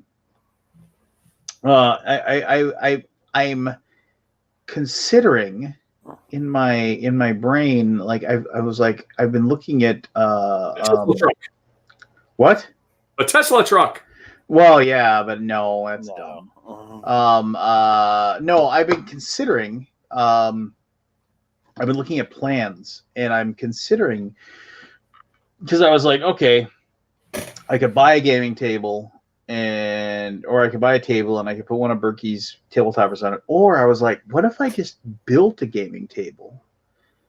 And I want, like, you know, now that TVs are cheap with Black Friday, what if and they did the thing where you put the TV in the thing, and then when I played D&D, like I could just, you know, I could have the cable run to the TV. And then I could just, like, you know, and I could, like, reveal the map, and then that way we could put the things in there. I mean, I think it would work really well. I mean, I think that'd be super cool. That must be a thing that hardcore Dungeon Masters do, right? Yeah, and I was just like, and everything I've read, it doesn't look like it's super difficult, you know. Pretty sweet. I'm just the one thing one thing I worry about is like, I mean, would you the screens that people use? I mean, like, you know, here's a screen right over here, and like I can put my finger on it, and I'm not scratching it up or anything like that. So I mean, Well, I would assume you'd put a piece of plexiglass over the top of the screen, right? well, I Usually mean, they do, yeah. yeah, they do. So like, but I mean, plexiglass. I mean, I would get glass honestly because plexiglass. Oh, okay. Well, no, plexiglass scratches so easily, and so all it would take is like, you know, one miniature moving across, and you gotta. But Yeah. but glass, you know, because when we play D&D, we use a sheet of glass, and we just put it on top of those Chessex game mats that you can get, and so that way, you know, we just draw on it with dry erase marker, and then we just, you know, you can just wipe it off with a paper towel, the dry erase marker off the glass sheet. So, and you know, and you know, you can go and get a glass sheet of any size. You know, you just, you know, I need a glass sheet that's, you know, X number inches by X number inches, and you know, they can usually make those for you. So How much? I think you totally should. yeah, I mean, it's one of those things where it's like, I've been digging through the plans, and I've been trying to figure out what exactly I want to do. I mean, but then like, it's also, I would want, like the one I saw, the plan I really liked, it had like a dedicated spot on the one end for the DM, which was like for a laptop. But I had to so I was thinking, God, I couldn't be my work laptop. I'd have to get like just a pretty simple laptop, right? Just to have PDFs and Well, yeah, like what I buy, you know, the $200 ones you can get at Costco that are super cheap, but do all the basic stuff great. Yeah. Well, how do you edit your stuff on that one then too?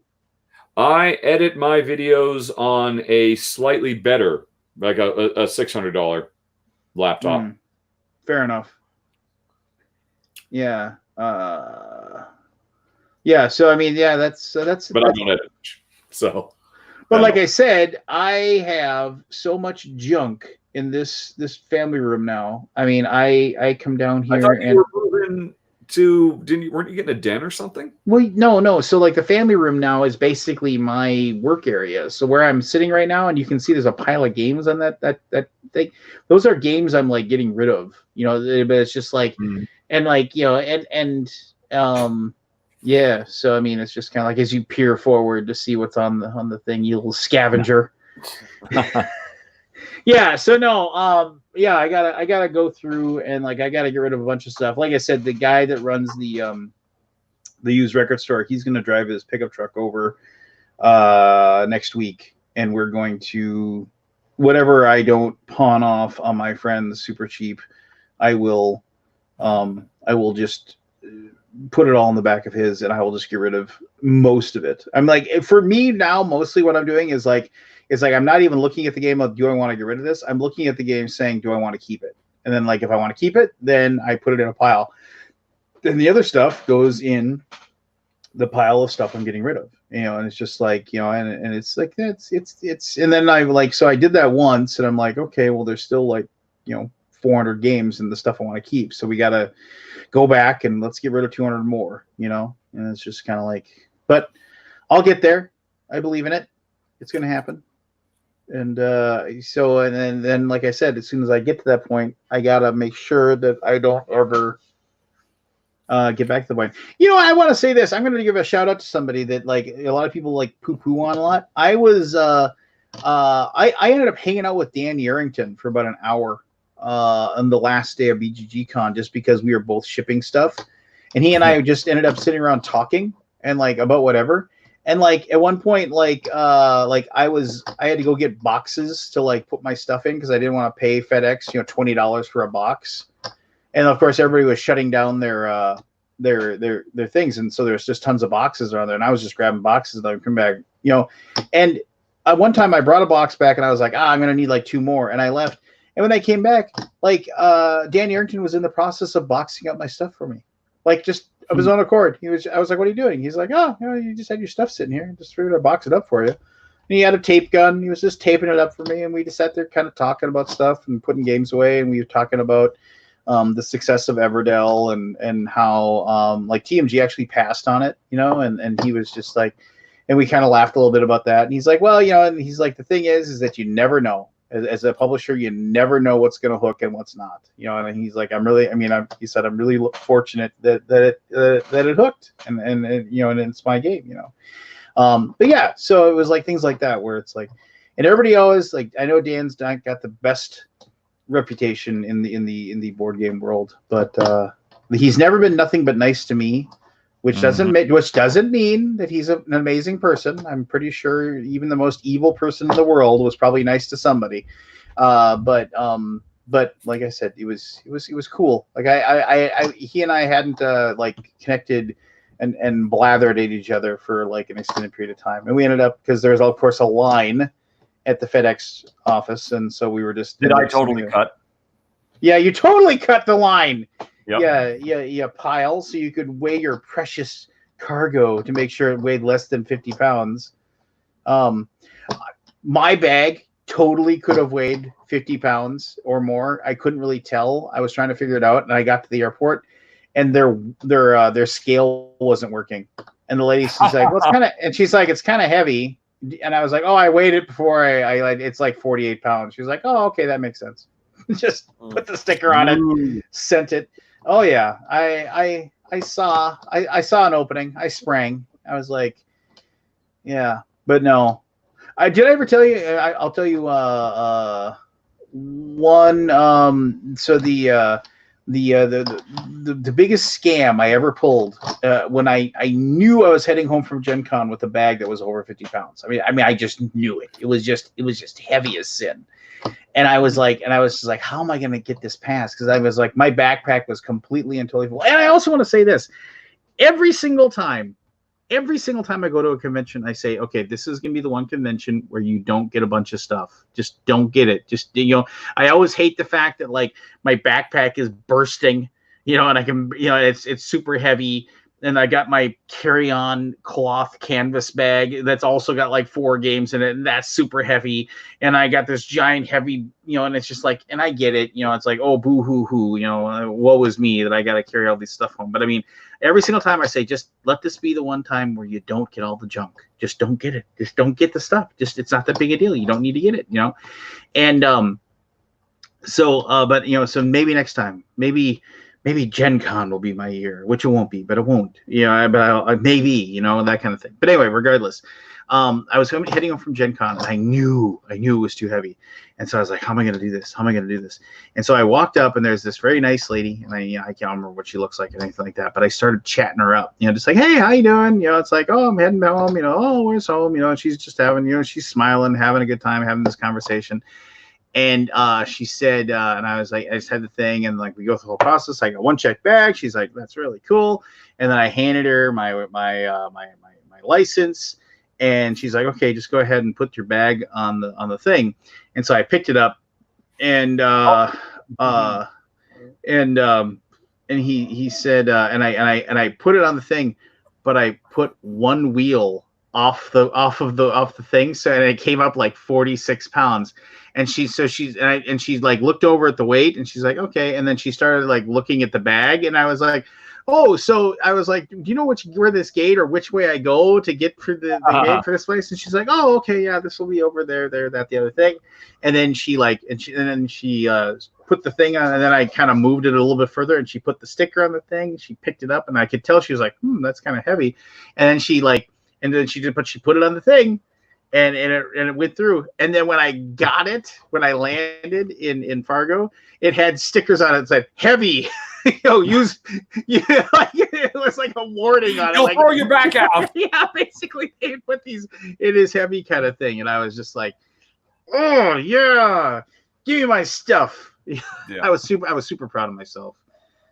Fortunately, you didn't bring the plane down. I guess. And I would like to say, now that just made me think of that. So both on the way to Dallas and all the way back, on the way there, I had exit row, right? And so like you have a little more, you have like 6 inches more leg room. and like I got back there, and there was a guy, like this guy sitting in my seat, and this guy's and I have an aisle. He's sitting in the aisle, and there's this other guy, like kind of like half hunched, sitting by the window spot. And they're like, and I was like walking up, I was like, hey, I think you're in my seat. And he's like, oh, hey, this is my friend. And like, we thought we had got seats next to each other. And, and that's actually my seat there. And he was pointing to the window spot. And he was just like, so do you think, his spot is back there. I mean, do you think you and him could switch so we could sit next to each other? And I was just like, yeah, I mean, no. Because like I didn't pay. Well, technically I did pay for it because I had to pay Funningham back for the ticket. I was like, well, I paid extra for the exit row.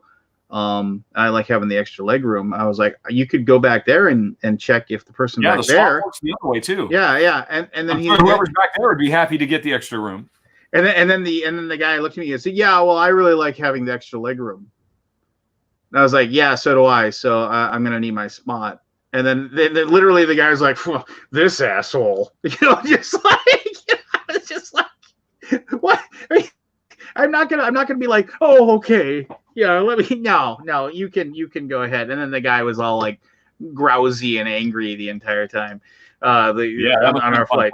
But I was just like, whatever, you're an idiot. I was like, put the headphones on, eyes shut, I'm out, see you later, but then.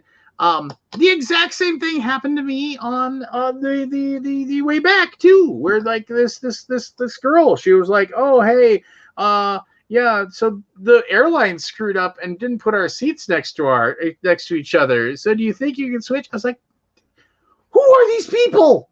I mean, I get it. Scammers. You're surrounded by them. Yeah, it's like, no, I think I'll just keep my spot that I actually picked that I want. And I'm going to use since I picked it and it's mine. So yeah, no. And then I always hear the same thing from the stewardess. They're like, oh, can I switch my spot and can I go over there? And they're like, oh, well, and they always say the same thing too, where they're like, oh, I talked to somebody. They said it was cool if I moved. And then they're like, well, who did you talk to? Oh, I talked to a flight attendant. And then this lady's like, well, I'm a flight attendant too, and I'm telling you that you can't. Oh, well, I'll just go talk to that person up there. And she's like, yeah, fine, go ahead, whatever.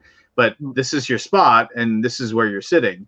And he's like, this guy is like that, like, and then a few minutes later, I see him like this like frowny face, like coming back to the spot. And then he's like, well, do you think I can move? And she's like, well, I'll check with the pilot and see what he has to say because of the weight differential. We have to make sure that, that everything's fine. And I'm like, I'm not an aeronautical scientist in any way, shape, or form. I do not know, like, exactly how planes work or how delicate they are when it comes to the differential of the weight of what's being on there. And to be honest, I want it to be absolutely perfect because the idea of like somebody's like giant suitcase or something overweighing some side of the plane and then it crashing into a mountain because some moron wanted to bring dumbbells with them. I'm totally fine with the fact that games back from Gen Con. Yeah, exactly. Thank you. Somebody lied about the weight. Yeah, exactly. Over 10 pounds. Well, hey, shut up. This isn't about that. We're already.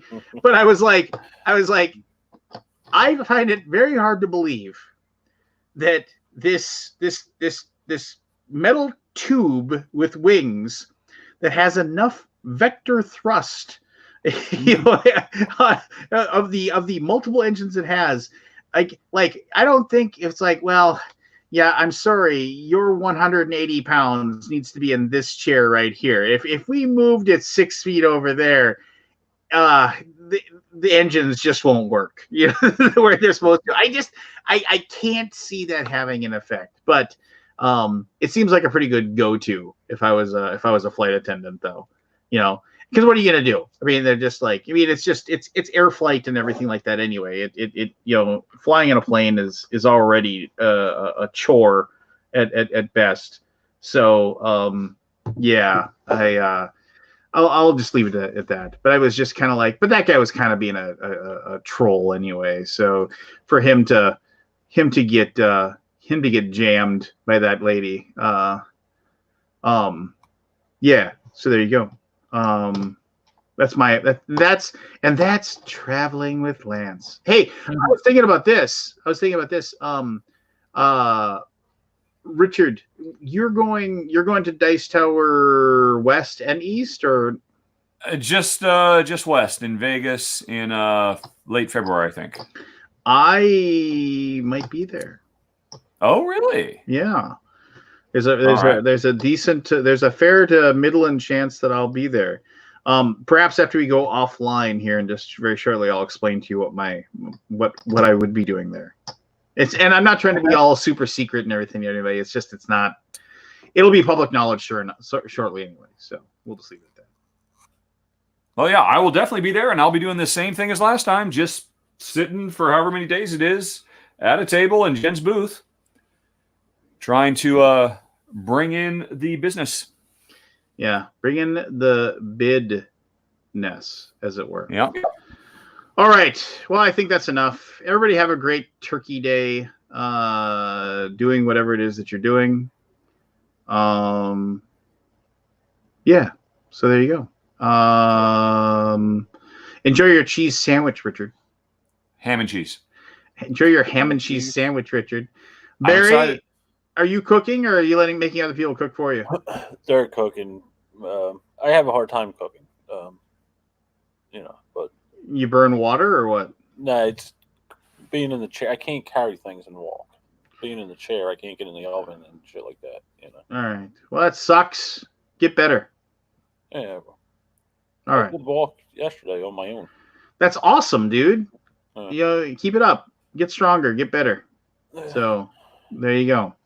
All right, everybody. Have a great Turkey Day. We'll see you next week. Bye.